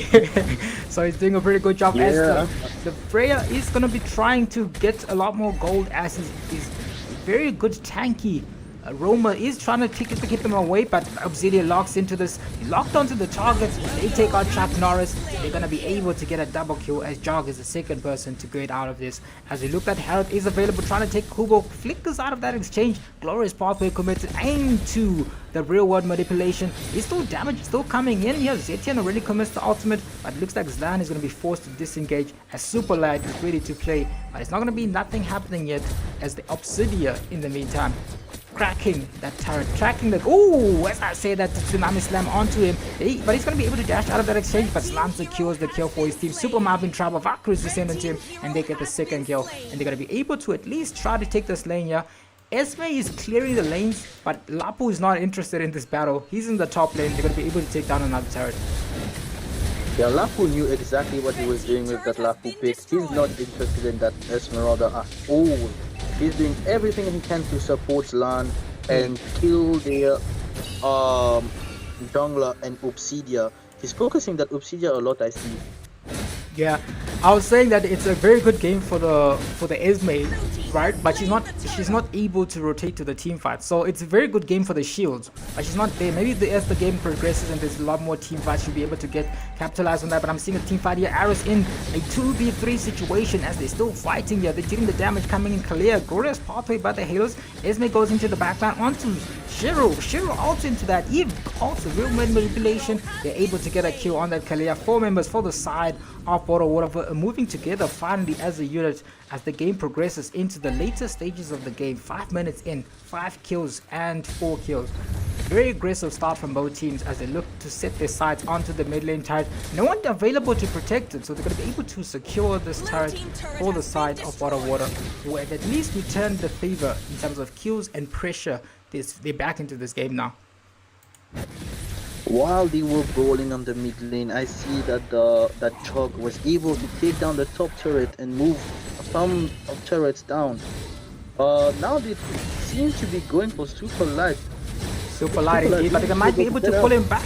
Oh, he's still trying to sustain. He's still surviving in this exchange. Lapu Lapu realizes what's going on, goes in with the bravest fighter. Lapu Lapu. It's a 3v1 situation. That's how you take care of it, Esme. In the top lane in the meantime, Jog versus, that's Shiro versus the world right now, trying to protect the lane. 2 turrets are still taken from the team, but it's like 2 turrets in total as Esme is not all available on the map.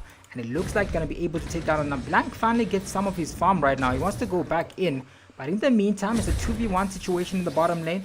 The top lane rather. As Shiro, the duo that you were talking about, they are trying to take the next objective uncontested.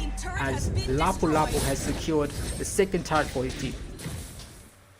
Lapu Lapu, sorry for underestimating you, man, because you're doing a no, I understand. Look, I'm still gonna stick to my words. Oh, but as I said, I see that the Tsunami Slam comes in, that they delete Kubo in that exchange, and they're able to take down the mid lane turret uncontested once again, but there's no one available. Glorious pathway committed, but the damage isn't available for them. They are forced to retreat back into this exchange. Halo is being forced to go out of this as the Freya is dealing relentless damage. In the meantime, Obsidia is able to secure the turret. If you look at the balls right now, it looks like Harrod already committed this side and is getting another. It looks like Feather gets the retribution landed in that exchange, and they're going in. Superman in a lot of trouble, gets deleted in that exchange. 8 kills for the side of Gascom Esports. They have that momentum that comes from winning a game in that fashion. If you're dominating a game for 20 minutes straight and you start losing it mentally, that puts you in a bit of a different state. So the side of Bottled Water need to dig deep if they want to make a comeback happen here, as it looks like Gambit is going to be not able to respond to that. It's an unstoppable kill for the side of Gascom Esports, securing another kill. Esme is still not available on the map right now. It looks like it's going to be a team fight. 3 people for the side of us. Bank is there. Doesn't have the damage available yet. That's the issue right now. They don't have their marksman. They do have the Eve who's slowly coming in here as the ultimate has been used up by the box here before this. But Freya in the meantime, Jog is in the backline. He's trying to make this a dirty fight as the blue buff is up for contention. They're trying to take this. It looks like Zlan's team is going to be able to secure it. They don't have the retribution ready to try and take this thing down. It looks like Box has a lot more focus on trying to protect this lane. He loses his buff.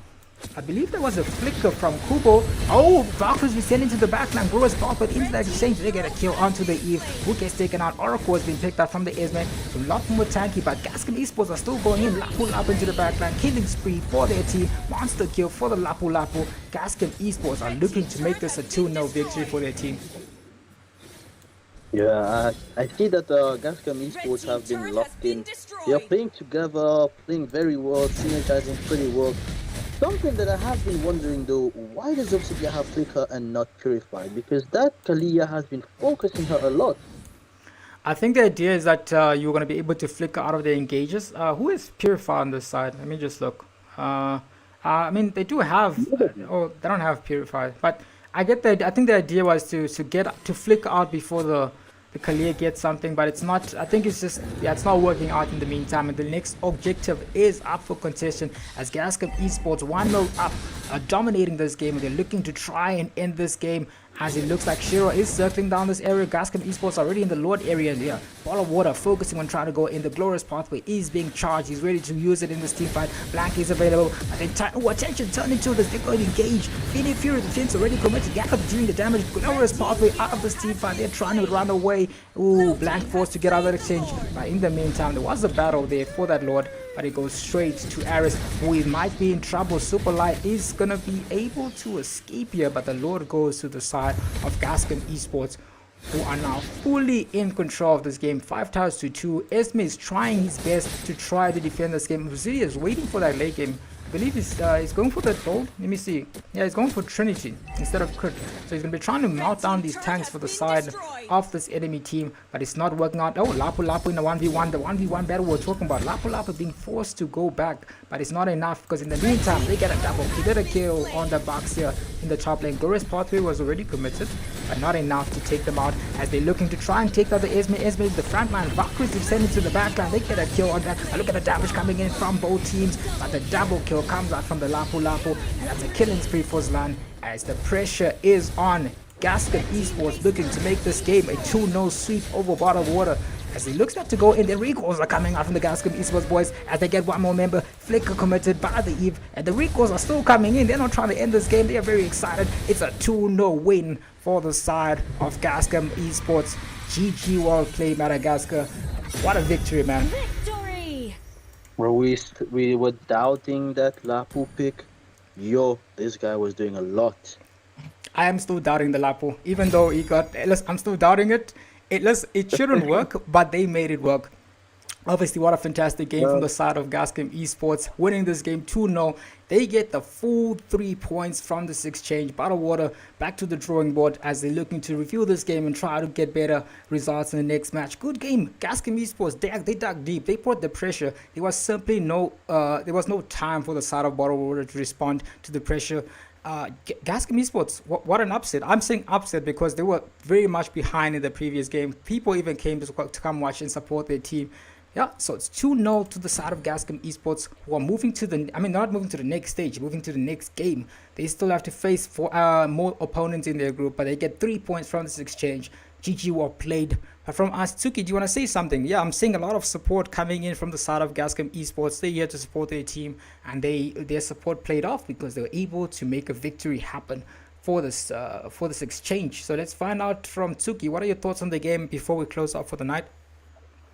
To be honest, Gascom Esports, they have shown a lot today. They have shown that they are not here to play around. They are here to win this thing. Even against a draft that supposedly Boah or Woah should have had the advantage, Gascom Esports showed that they have the pure skill. I'm not saying that Boah or Woah is not that good, but bro, Gascom Esports was onto something tonight. So, I mean, I agree with you. But yeah, good game to this team. Good game to everyone who came to the chat. Like and subscribe from our side. It is good night as we are moving to the next games. Done? Yeah, we're done. There was supposed to be 3 series. Did you think we're going to stream more games? No. Look at the time. No, I thought this was the second. No, it is done. Oh, you here? Okay. So Nick is here. Nick, your team lost 2-0. What are your thoughts? Don't swear. Give me Void Esports or give me Death. Exactly the point. So Nick is here to give us his thoughts on the game. The game is done, Nick. This is what happened. No, but there's nothing to think about. There's nothing to think about. Nick took time from his study break to come talk about his team. Chad, I was about to write down second order differential equations. Then Nigel DM'd me saying Bottled Water is playing. I'm like, oh, okay. And then I watched the game. I'm like, oh, okay.